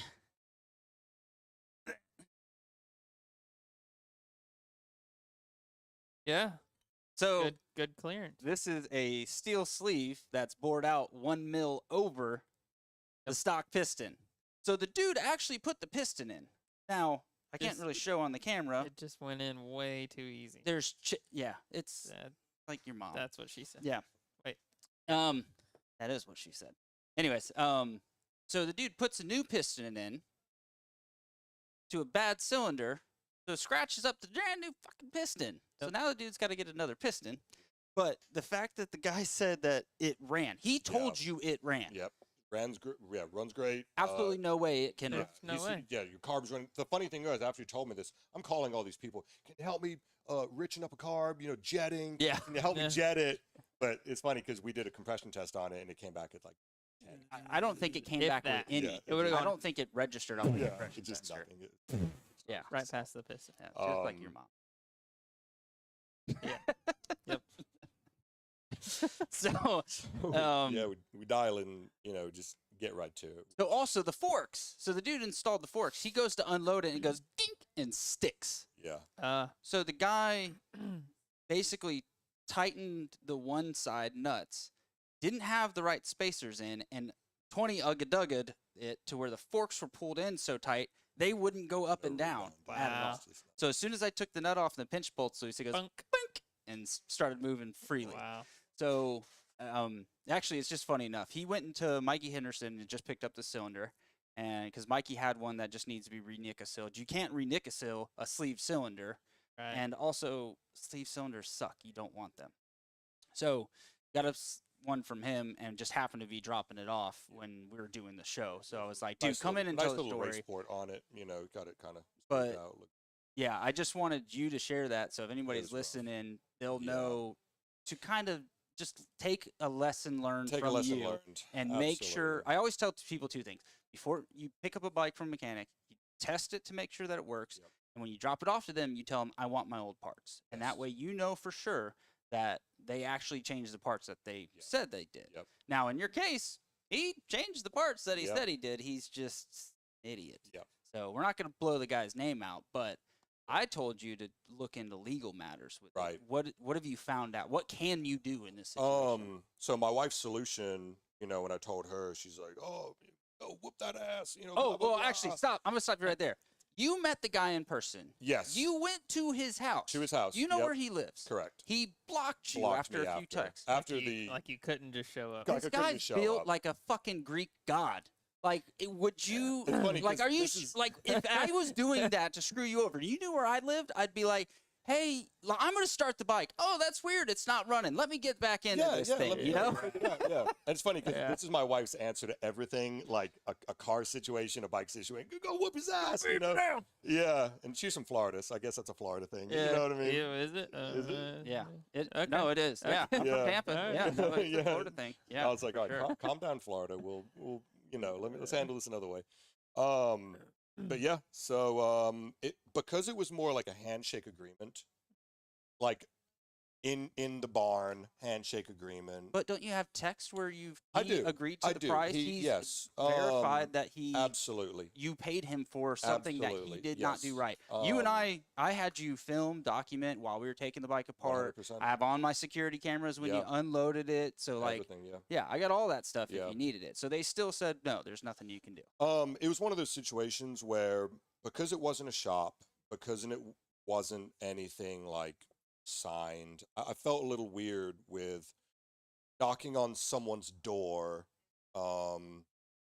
on just a handshake agreement to where it wasn't anything. It was just like, yeah, buddy, drop it off. I'll work on it for a little bit. And it was so There's like no work order. No correct. There was no invoice, absolutely. It was so unofficial and almost like back of the garage handshake of just, yeah, call me in a couple hours and I'll have it running. Yep. It was so, and that this is part of the story. I know it's, people are going to jump on me maybe and just be like, oh, that's stupid, blah, blah, blah. But when We've all all done these stupid shit. when all these shops are backed up 4 months, when all these people want outrageous pricing, for someone just to kind of say, hey, bring it to me, I can have it running in a couple hours. It Which was is almost just fine. like, I was excited to ride. I wanted to get back into a bike.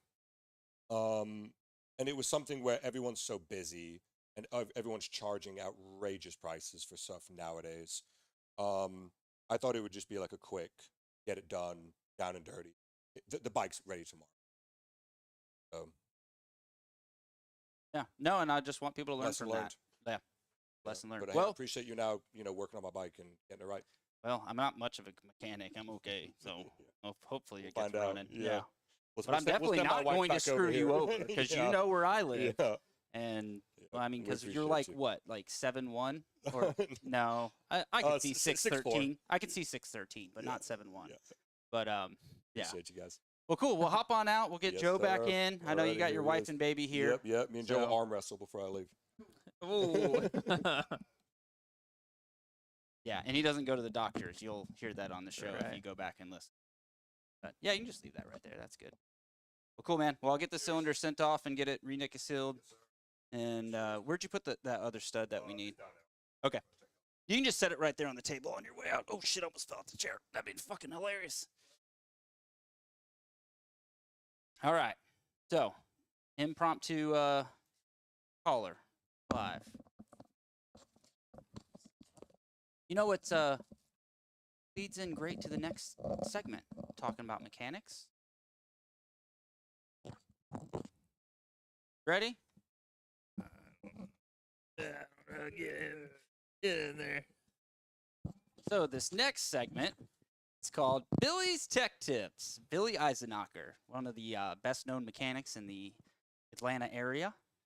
In fact, remember the first time you had to bring a bike to him? I know exactly why I Yeah, take it back to. We were at Croom with your shitty KTM 350 and the piston cracked. You and I replaced it, and we spent 5 hours trying to figure out why it wouldn't start with that. Yeah. So Billy's the guy I call when I can't fix shit. Yep.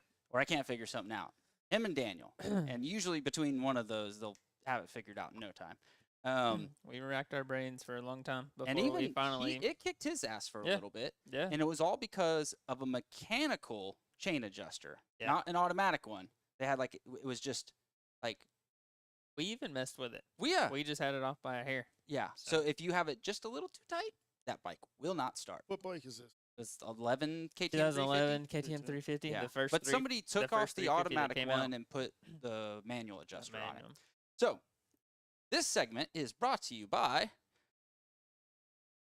Innovative Mechanical LLC. So transform your comfort with Innovation Mechanical LLC, specializing in HVAC service for residential and commercial properties. They provide expert installation, maintenance, and repair.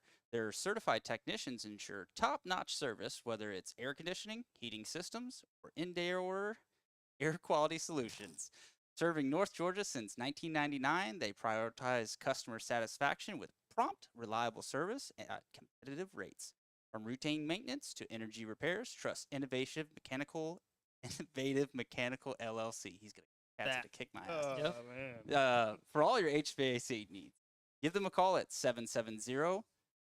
Oh no! I'm new at this. I forgot to pop up the ad. Where's the there ad? we go. Yeah, there it is. So give them a call at 770-726-7407 or visit innovativemechanical.llc.com to schedule service and experience unparalleled comfort today. So, You can't even say my company's name right. Yeah, he's probably in the chats right now blowing me out. So, Chad Ferguson is actually a buddy of ours for a long time now, and a cool little history about that is, where does he live, Joe? Just on Burnt Hickory. Yeah. Dallas. What was there in the 70s? National AMA Pro National. Yep, the Burnt 125, Hickory 250 AMA National. Pro National. His grandfather ran that race. His property is at that place. His shop is there. In fact, the shop that I brought the frame to sandblast my YZ250 for the giveaway was at his house.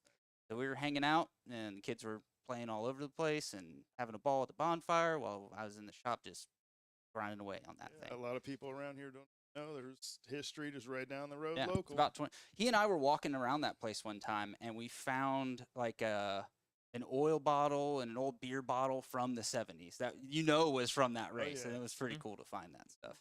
And I know we've ridden his track at one point because he did have another track there at one time. We rode the one there a couple times. Yeah, we rode the one right after Shoe redid I made sure I told him I was going to blow him out for this. Got rid of the track, put a fucking lake with a helicopter pad. Helicopter pad. Yeah, got rid of the track for a helicopter pad. In fact, I might drop him as a sponsor.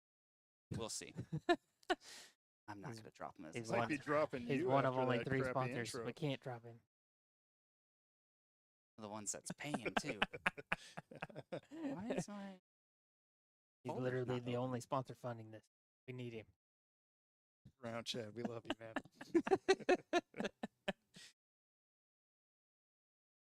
Huh? Comments are on? they're on. Yeah. What are you doing? My wife's in here talking shit. Get out of here, woman. Don't you see the sign says All right. not for casting? Okay. Yes, this couch is not for casting. All right. I've been on me this whole time. All right, on to Billy's tech tips. It's time for Billy Eisenach's Tech Tips. Yeah, I had my 5-year-old record that for me. Just realized that Billy's tech tip is not tech tip section. There it is. Hey guys, what up? Campfire Stories, a little tech talk here. Yeah. First things first, we want to talk about spokes and nipples. They have a tendency to seize themselves together.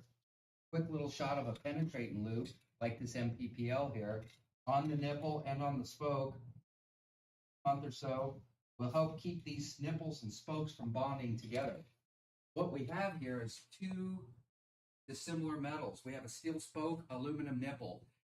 These things will actually corrode themselves together, and pressure washing the water and the mud from riding will actually get down here and lock these things together. And you go to adjust the spoke just won't spin in the hub. Next thing we have is clutch fluid. Clutch fluid is often neglected and overlooked. Every 2 years, we should be changing our clutch fluid and our brake fluid. Clutch fluid is actually getting heated up by the engine each time the engine gets hot and cold. There's not much fluid in there. Good idea to keep that changed. That's about all we have for today. Get out there and ride. Mike's back on. There we go. So All I got from that was nipples. Keep your nipples lubed. You got to keep your Keep nipples your nipples lubed up. As That's soon as all. he sent that, I was like, "Oh, we're gonna have fun with this." He said nipples.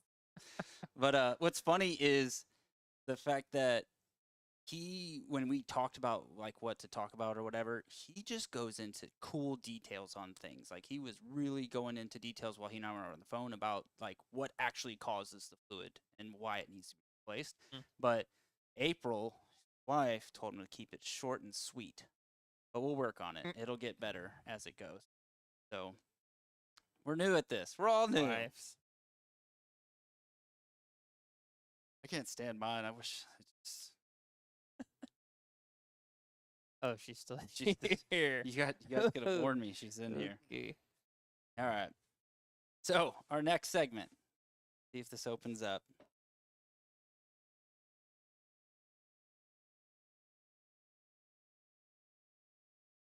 This is a good one. I think you guys are going to like this, and I'm going to encourage anybody to talk shit on me about this show because I think it's hilarious. And in fact, in the opening, it warns you that if you say things because you can't control your emotions, we're going to make fun of you. So, next segment is called Assholes on the Internet. So, I can't legally show their face or their name, but I can post what they said. I think I know this asshole. Luckily, this asshole, actually, he made a comment in there. He did comment. He said He's watching. he's okay with this. Oh, yeah. So, it's fine. So, Dennis Baskin decided to talk shit to me and asked if we can edit the voice or change the host. I know it's Pride Month and all, but is there too much pride? There's too much pride in his, they, them voice. Spoken like a true Russian. Yeah. Well, he's not Russian. He's Ukrainian. Oh, sorry. Isn't he? Sorry. He's one of them. Wait. They're blowing each other up? I don't know. Okay. I think he's here because, but and actually, a little bit further, I asked him when his green card runs out, and or if INS can come after him, and then He wrote some shit in Russian. no, that was me. So Oh. I asked him what month, and day, and or he just said he said August, so he didn't answer the question. So then I Googled translated Ukrainian to get that, and then I spoke that to him. Isn't her name Denise? It probably is. Okay. Yeah. I don't know. He can clarify. He can clarify in the comments, Denise. All right. So I think I'm going to enjoy that segment. I've got a good one for next week, for next episode, which will be in 2 weeks from now on July 11th at 7 p.m. Eastern Standard Time. I'll have new guests in. I believe I'm going to have Coleman.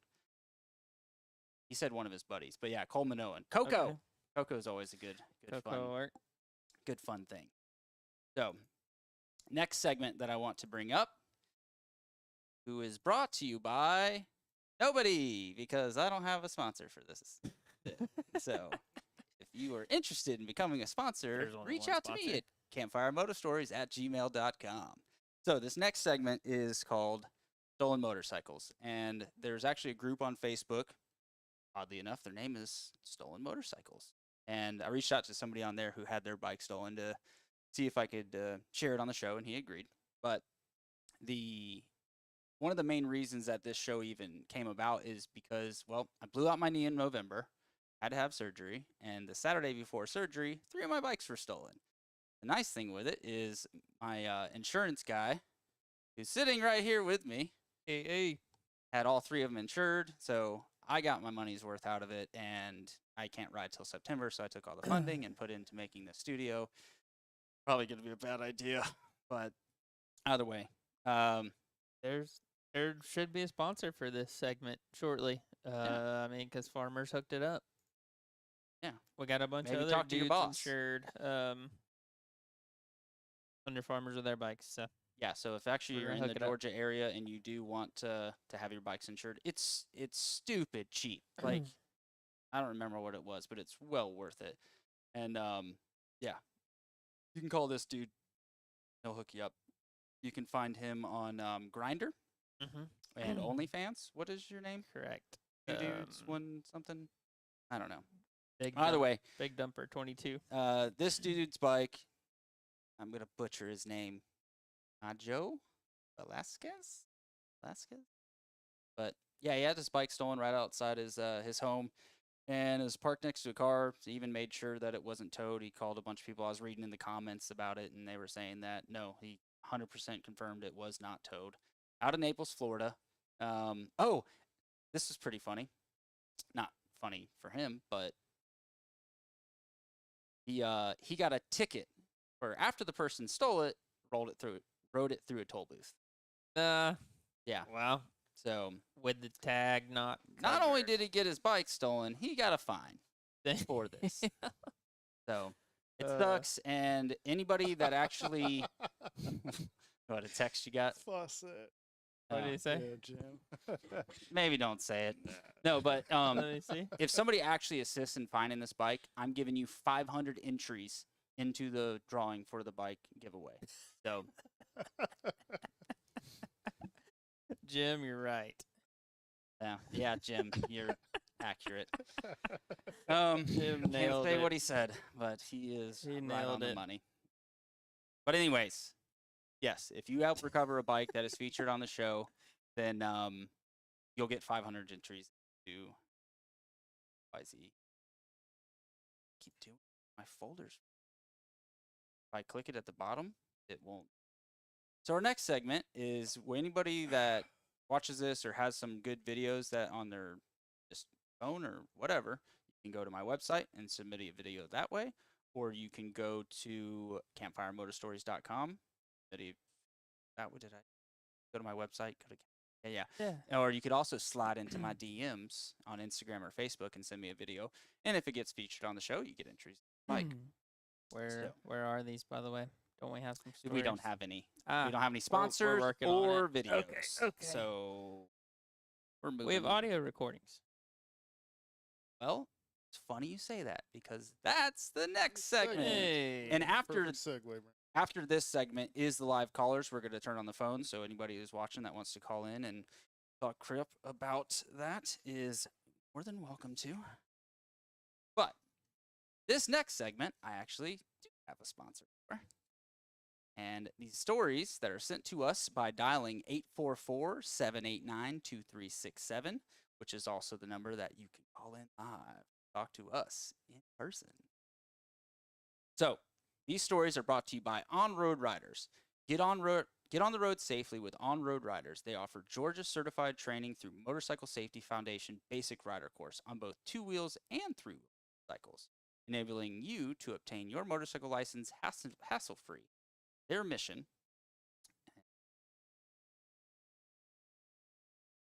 there we go. Their mission is to instill essential skills for safe motorcycle operation and save lives. You'll learn from certified coaches covering everything from clutch friction zone techniques to obstacle avoidance. They currently have 2 convenient locations at Mountain Motorsports in Conyers, Georgia's Best Fireworks in Milledgeville, and you only have to be 16 years old with parental consent. Get your permit. You can enroll and upon successful completion, receive a waiver for your Georgia DDS motorcycle license. Visit onroadriders.com to start riding safely. All right, on to the next segment. So this right here is, obviously I didn't have the phone set up. I didn't have other things set up to where I could do this, but I do now. So I've essentially gotten stories from people that I've just reached out to, friends, gotten stories from actually just random people I've met at Durhamtown one weekend. So this dude Day Day. I want to give you the exact date, location, and everything. No. So yeah, just tell, like you were give telling me me. like 2 seconds, I can get my phone and I got pictures. So Well, send me the pictures of it for sure. Yeah, But no, you- don't worry about telling me the date or any of that stuff. So what race was it? it was a Biddies race in March. I want to say it was the Stampede last year in Blue Ridge, North Carolina.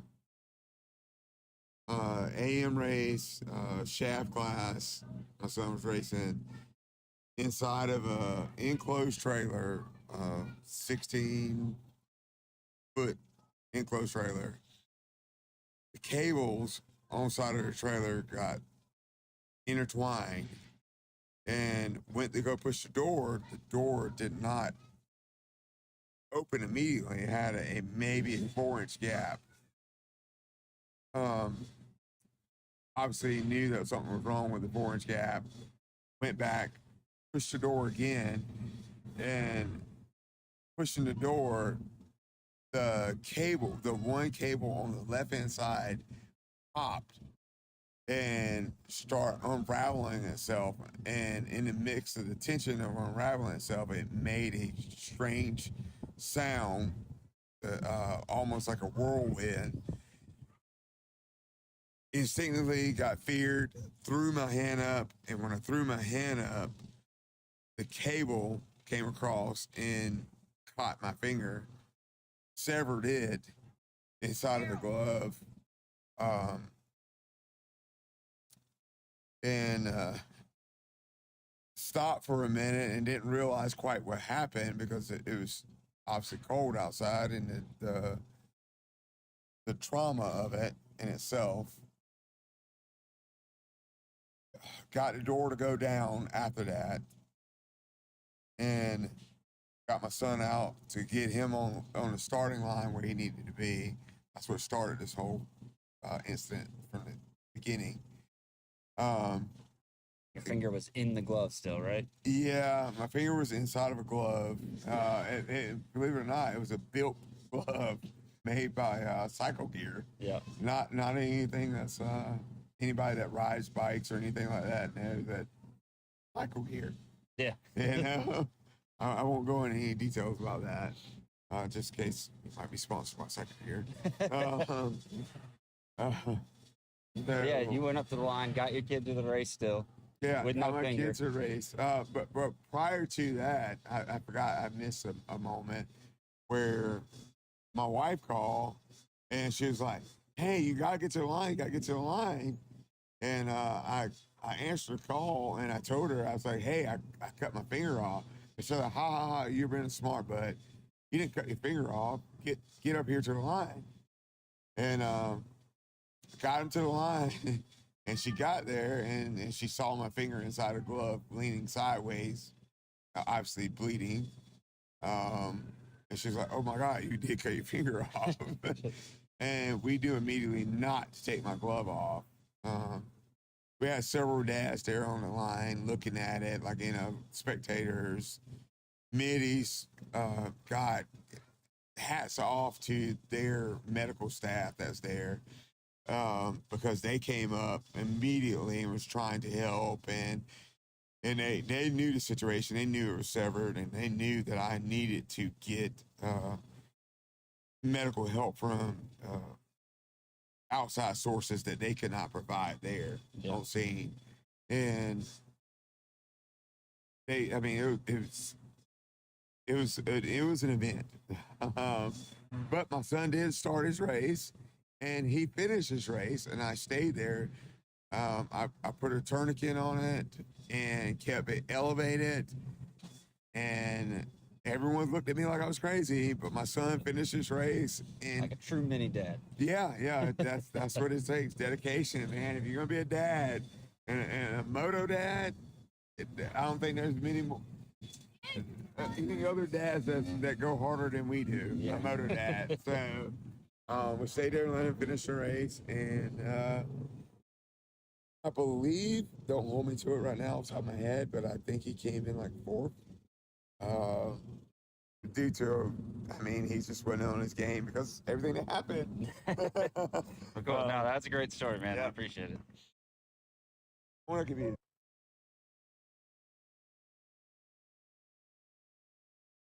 There we go. Dude, Yeah, run into the line with blood squirting. We would do it. We're dumb No, I enough to wouldn't. still race. I wouldn't. You wouldn't? I wouldn't do it.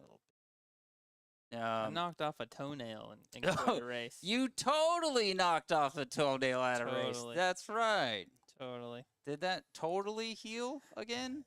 Yeah, I got 2 new nails out of the deal. It was like one's piled on top of each other. No, they pop off. They just. How did you get? Then you So grow you a new currently have 2 on them? No, I popped 2 off. 2 Oh, you- separate toes. No. We might have a caller in a minute who has a toe or a nail that totally has mayor. a toe No, story. this isn't a toe.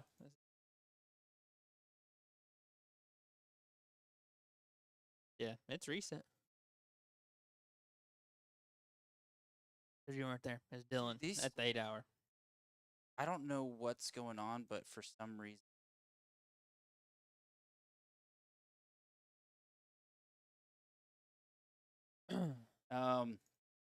All right, so I got one other sent-in story, then we're going to do the live caller. So this is Chris Turner. Cool dude.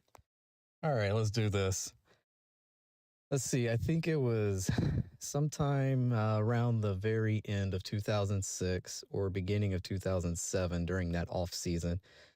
We had just qualified for the Red Bull Rookies Cup, the inaugural season for that. Me, Cameron Bobier, JD Beach were the three Americans representing the USA.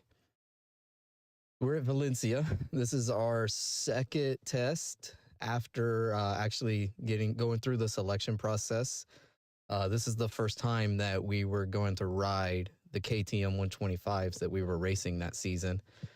Second time I had been to Valencia. That's where we did the selection process. So I had an idea of the track. I felt pretty good, was turning some okay lap times, was within a second or so of maybe 2 seconds of the fastest guys there, which I was happy with at that time. Long story short, the whole weekend was a disaster for me. We had a test at Valencia on Friday. We had a Saturday and a Sunday off, and then we were to be at Jerez Monday morning for another test. Friday, I believe it was second session. It was sometime around lunchtime, if I remember correctly. Come out of the last turn, did a little bit of a wheelie, set the front wheel down on the curbing on the outside of the track, and got just a little bit of a head shake. Mind you, at this time, I've only got one season of road racing under my belt. You know, I was racing We're a Novice in 2006 whenever I went to the selection process. So there were still some things I needed to learn, and I was about to learn a very hard lesson. So I get down to the end of the straightaway, go to pull the front brake lever, roughly, I believe, about 140, 145 on the 125s at the end of the front straight, Valencia.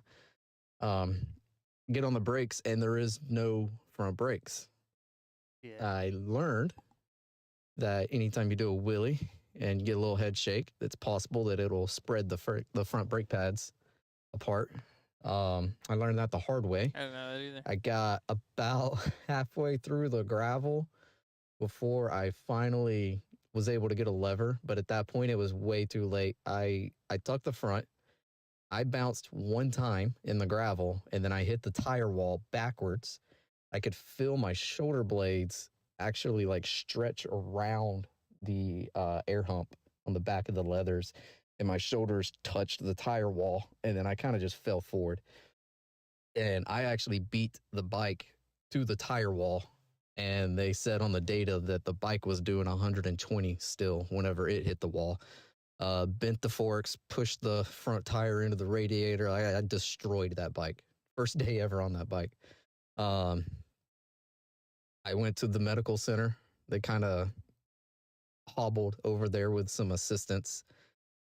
Lay down. The doctor there's a Spanish doctor. Obviously, we're in Valencia, Spain. I don't know Spanish at that time. Had no idea what he was trying to say to me. Next thing I know, I'm laying on my stomach, and he's ripping my pants down, and he shoves a big old shot in my butt, and God, it hurt. I found out about 15 years or so later that I actually fractured 2 vertebrae, T4 and T5, I believe. So that's where it really started going downhill for my weekend. I spent the next day kind of hobbling around Valencia. Me and my dad rented some bicycles to get around. And I did what I could. I rode around a little bit. I spent a lot of time laying on benches, just in pain, just agony. And then the next day, that Sunday, we had to catch a train from Valencia to Jerez. And we're good hour into the trip or so, I'm starting to get a little hungry, feeling thirsty. Told my dad, I said, hey, give me a little money. I'm going to run over here to the food car and get something to eat. I go over there, ended up getting a steak sandwich and a Reese's. I spent my drink money on a Reese's. Go back over to the car that I was in, eat my sandwich, eat the Reese's, and realize I really messed up there because that steak sandwich was so dry. I told my dad, I was like, give me some more money. I need to go back and get a water now. About this time, train pulls up to a station. I didn't think nothing about it. Go over to the food car, give me a water. Train takes off. I start to walk back. There was one car between the car that I was in and the food car. Walk through that one car and realize there's no longer any more train behind me. They had split the train. The one that I was going on was going about 100 miles in the wrong direction. The one I was supposed to be on was going the other way, which my dad was still on the other train, and I'm on the one that just split, took off. And, at this point, I 15, I believe, 14. Yeah, 14 years old. I don't know a lick of Spanish. I start flipping out. Not to mention, I'm in pain this whole time. Like I said, I broke 2 vertebrae. I didn't even know it. So I was I was in tremendous amount of pain. I started getting a little frustrated. I started yelling at them. If they didn't stop the train, I was going to jump off the back of it because we were still moving pretty slow. And in my head, I get through that door. I can run back over to the station and hop on the other train like nothing ever happened. And nothing. I couldn't. I didn't know what to do. I started to panic. I had no idea where I was going. I had no idea how to get in touch with my dad. Finally, I saw a lady in the corner laughing, and I pointed at her and I said, you know English, come here. So she come over to me, I told her what was going on. Next thing I know, the conductor comes up and he's trying to say something to me again, but it's in Spanish. I don't know what he's saying. So he just shoves a cell phone, like an old school flip phone, basically in my face, and I grab it, and it's my dad on the other line. I'm like, what is happening? I mean, this has been maybe less than 10 minutes, maybe 6-7 minutes. It hasn't been very long. And my dad's calm as could be. He said, yeah, I know what happened. You're going here. I'm about to get on another train, blah blah blah blah blah. So long story short, he hopped on a different train, went to the same station that I was at. I had to sit there, I don't remember how long, a good hour or two waiting on him. Also, shout out to Norm Viano, that was manager for JD and Cam at that time, for driving, oh man, like 2 hours, I believe, maybe even more, to come pick us up from that train station really late at night. We got back, it was probably after midnight once we got to Jerez, thanks to Norm. But because of him, we actually were able to make the test the next day in Jerez. So yeah, just a shout out to Norm. Haven't heard from you in a while, man. Hit me up. So we show up at Jerez. First session of the day. There's, I believe it's like a 15-20 minute session. Wasn't long, just a little warm-up session. I see bikes littering the side of the track. I mean, people are going down everywhere, and I'm starting to think, like, what is going on here? What is happening? Like, yeah, first session of the day, it was cold. I remember it being a little cool, but, 1 or 2 guys tucked the front. That's nothing to think about, but I was seeing bikes everywhere. I get to the end of the session, roll into turn 1, and I mean, right when I'm about to pick up the throttle, the bike locks up, launches me to the moon. I have a big contusion on my left arm where I came down on it. And I got 2 broken vertebrae. I don't know it. So, thinking back now, I'm probably lucky that I just walked away from that just sore. I don't even remember if I rode again that day. I feel like I may have. I don't remember. But yeah, that's the weekend. That's the story of a crazy, wild weekend I had trying to get a couple tests done in Spain. Walking away with a hurt arm, hurt shoulder, broken back, getting lost on a train. And this was honestly, it probably should have been a sign for how that season was about to go down for me. We're back. Unreal. Yeah, that's pretty crazy. The whole when I listened to it the first time, I was just like, like when he said that there's no train anymore. Yeah, but yeah. But Chris is a good dude. So the first time I remember meeting him was I was racing Calhoun, and I want to say either the 450A or plus 25, and he and I just were battling with each other. Like, just it was almost like Andrew Hames. When I was racing, like back in the C and B classes, for some reason Andrew and I would always find each other, no matter what happened. I was about to say, it was back like up, Chris and I were back that up way. though. You were A. You were A. Yeah, Oh, okay. for motocross. Oh, okay. Yeah. Hey, I Once sent upon- the AMA once a letter, upon a time. and I got bumped Okay. back to B so I could race the plus 30 BC class at Loretta's. And the year I turned 30 was the same year they changed the Did away fucking with rule that. to sports. Yeah, So yeah. I've never gone. It's overrated, I think. No. I wouldn't know. The main reason why I've never made it to Loretta's is No. actually because I suck. No, it's not. No, it's not, Brandon. I'd sell my soul for one We've trip. been to Loretta's. We've rode at Loretta's. Yeah, you raced Loretta's. In the woods. I rode Amday at the. Oh, that's right. During COVID, you went up and you were hanging out with one of the truck drivers, truck driver John, or what? Yeah, he was driving. He was driving the JGR Suzuki rig at the time. I believe now he's driving Ty Gibbs' personal motorhome. Okay. I think is what I last read about him. But yeah, super cool dude. Came and hung out with us 2-3 hours, grilled hot dogs, had a couple. We're the only ones left at Loretta's. We spent a couple extra days just to hang out. Yeah, he cruised the old box. Chilled out with us for a while, yeah. You guys been in a tent this whole time? I think that's what you told me about it. Yep. All right, cool. Live callers, call on in. Let's see who we got. 844-789-2367. I've actually got it set up to where if somebody else calls after the other caller, it just gets straight to voicemail. So you're going to just have to wait your turn if you want to call in after that.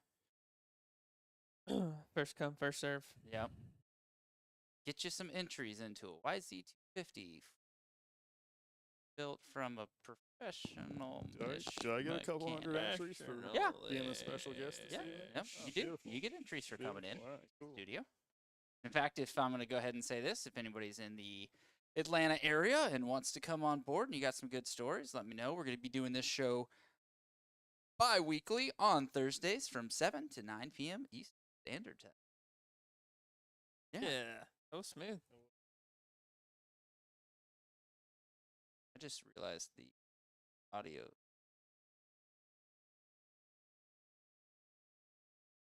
That doesn't. Phones. Huh? Phones blowing up. We're having to filter in the calls. So many are coming through. Yep. Yeah.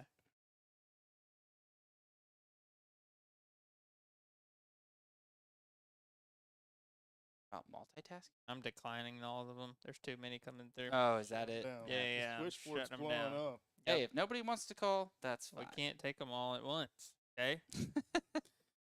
I do wonder. Yeah. I'll have to. All right. Well, we tried. Not my fault. We're People are still trying. bunch of little bitches. Didn't A3 say he was going to call? They're calling. They're all calling. You know, I do think there's a delay from live to. There is. So that they're probably just. Oh, wait. We got a call. I told you. Let's see. They're coming in here. They're coming Hey, in. you're live, caller, with Campfire Moto Stories. Who do we have here? This is Billy John with Simply Safe. I hear you have a desire for security cameras. You need a little upgrade. I need them after a bunch of assholes stole my dirt bikes. Yeah, I video footage, but it just wasn't very good. We can get you fixed up for a cheap cost of $99 a month. See, and I figured you were calling to offer me or to check on my extended warranty. No, I'm just calling about my insurance prices next. You got the wrong guy. He's not here. He's actually right But yeah, there. I mean, I believe Brandon isn't, getting sponsoring the show. There should be a great Farmers Insurance sponsored call. It's coming. Why would they pay when assholes like you are giving them a plug for free like you're doing? Yeah, you just did it. Thank you. Yeah. And we're Home, about bike, tool, whatever you need. Van. to Go hit get you it with set up. another increase. and the next show I just can't got paid wait. for. That's the sponsor right there. Yeah. know? You know, I Appreciate did it. ask him about insurance for like this business, and he said he didn't know anything about it. So he's not that good of an insurance guy. Yeah, I don't know what I'm doing. More of a broker / golfer insurance. agent, He you know. definitely is that. That's part of the Well, job sir, description. this segment is for people to call in and share stories. So if you don't have one to share, then get the Hi, I don't know. I'm fresh out of stories. It's hot. I'm changing tires, just preparing for the weekend, you know. So waiting on you to heal up. Wasn't there a from tow this, situation? Did you have a tow situation from this 8-hour race? Yeah, we lost a tow. No, not at the 8-hour. In Indiana last year, lost a toenail, big toenail. Lucky to still have a toe, and Totally. it wasn't a good event. We were racing National Enduro in Indiana, and I think it was test 2 or 3 early in the test, couple miles in. I smashed my toe on something, don't know what, and cried like a little schoolgirl for about 10 minutes in the woods. That fits. Fair. Thankfully, we made it back to a gas stop after test 2 or 3, whatever it was, and I had Nikki take my boot off, and I told her they're just toes laying in the bottom of my boot. Cut the sock off, and we'll have to analyze what's going on. And thankfully, she cut my sock off. The toe was all still intact, but the nail had blew out at the back of the nail bed. Everything was still attached on the side, and it just blew the back of the nail out. She's So, like a nurse or she did her something, eh? best. What's that? She's like a nurse or something? No, not quite, but we had a few nurses on site, and we got it bandaged up, back in the boot, and we took off racing for the rest of the day. It was a great day. Finished the day, and then I went off to the medic tent at the end of the day, and they knew less than I did, so it wasn't a very pleasant ambulance trip, but it was free. So they got it cleaned up, washed out, and made it back to Georgia. And that following Monday, I found out cash prices at the urgent care are a reasonable price. So they cut that sucker off for me, the nail, about $300, and we were out the door. They couldn't believe I had self-diagnosed I need my toenail cut off. They couldn't understand why, and I just told them it needs cut off. Give me the cash price on cutting off a big toe. So the fact that I haven't had health insurance for the past like 6-7 years, I'm smart move there. Yeah, I mean, the cash price isn't bad. I got the high deductible, so that way when I do crash big, you know, There you go. you pay deductible and you're out the door. But cash price isn't bad. So Hey, we can even put What- medical payments coverage on this there dirt bike policy you got, just so you're aware. Okay. Man, There's a lot Sponsors of great coverage there. It's a great value. yeah, I'll have to look into that. Maybe I can cancel my health insurance too, save some money. There you go. Hey, so earlier on the show, we were talking about Chicken Shit Joe, and you were there that weekend, weren't you? I was there. Wasn't feeling too well. Was coming off a little sickness, you know, just like the rest of us racers. We all end up with food poisoning the night before, but who knows what it really is. And yeah. So that, he helped you throw up to feel better? No. But I think I got back to the truck early and was not feeling well, and you know, was pretty sick to my stomach. But I mean, got back, and Joe was there, and I felt a lot better than he smelled. So I think Mark was already back there too because he blew out a bib or something. that's right. It was a real bad, dusty day. Yeah. Maybe not as bad as last Sunday for Brandon, but it was better than that. Oh, Blueberry was great. That was the one we actually- ran 2.5 hours on, right? 2.5 hours. I won that one. You did not, because we were no. trying to get you the win on that one. I waited at the finish, maybe You were gonna let me 2 win. to 3 That's minutes. right, Was gonna not let you me. win to make sure we secured you second in the championship. And I got tired. We of had waiting. team tactics that day. I got tired of waiting and went ahead and rolled through the finish. So I got the W that day, but tried to get That's it the to you. same day I used Brandon as traction in a mud hole. I don't think so.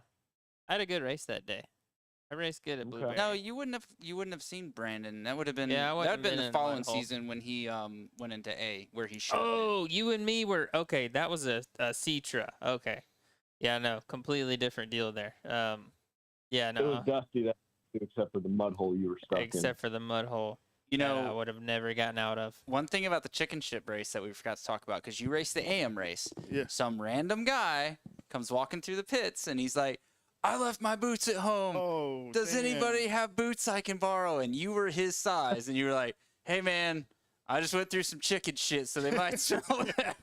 The guy's like, I don't care. If they'll And he fit, ran you'll let 'em? me. He ran them, and he destroyed them. Oh, he clapped him out in one moto, dude. He came back with the sole gone. Yeah, a sole ripped off of both of them, buckles Yeah. and shit broke off everywhere and stuff. My nice CDs, man. I'm Yeah. like, damn it. You know, I learned this from one of my old bosses when I worked at a Cowie dealership when I just turned 18. And he said, no good deed goes unpunished. Oh, sure. And man. at 18, you're like, what's fucking stupid? No, you do good things. You know, it's nice.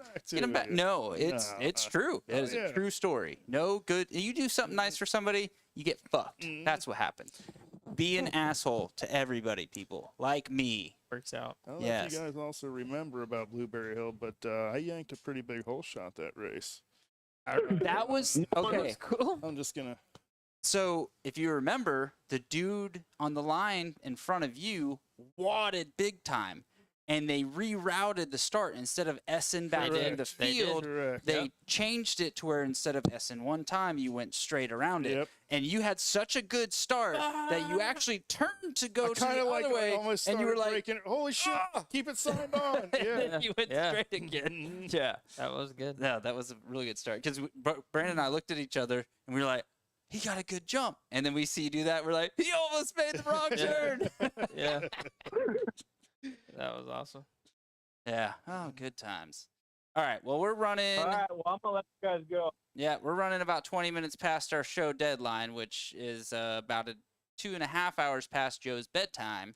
So we're going to Absolutely. cut off any other live callers, save it for the next show now that you know what the show's all about. And or send us in a story anytime you want at 844-789-2367. And if you can't remember that last part, it's CFMS for Campfire Moto Stories. All right. I already forgot. Well, ADD, it'll happen. Did you hang up? You know, you can You go hang to up my on A3? website. I think I did. Okay. You can go to my website and find the phone number there at campfiremotostories.com. All right, so we're going to wrap up the show. I have one story left. So, my 5-year-old kid loves making up stories and stuff. So I told him one day, I said, B, give me a dirt bike story. And this is what he gave me. B, tell me a dirt bike story. Once upon a time, me and Frankie rode on a dirt bike, and a bear came out of nowhere, and we were riding, and then we were in the forest, and then we drive as fast as we can straight into the street, and then the bear punched the sign. We punched the bear off of the sign. He went way into the distance, and he hit a car, and he cried. He's crying? Yeah. How badly damaged was the car? The car was metal. It was not even damaged. What? But the bear? Was the bear damaged? No, the bear was horrible. Bear was horrible? Because he got burned by the sun. He got melted, and no more bears were on that land. No more bears are on the And land. me and Frankie went to the beach, and then our race car came, and then our garbage truck came, and we had fun with them. And they had to go, but they had to go to work. And we came back, Is that the end of the story? and then we swam a bunch. And then we went back in the street to home, and then that's the end. Great story. Yeah. All right. Well, we're wrapping up the show. That's all the time we have for today. A huge thanks for all our guests for sharing their stories, and people who called in. Person who called in, it wasn't that great. Iffy, yeah, he's all right. Yeah, please, if you got a story you want to share, just call in, leave a voicemail. You got up to 8 minutes to do so. If you know somebody that has a story, because we've all noticed that one person that can just not shut up. For you guys, that's me. Just why I'm doing this. But yeah, encourage your friends, share this with them, let them know. I think this show is going to be a lot of fun, and just it just gives the average person that doesn't have a way to tell their stories a way to share some of their stories. So I appreciate your time. Again, thanks for listening, and we'll see you in 2 weeks.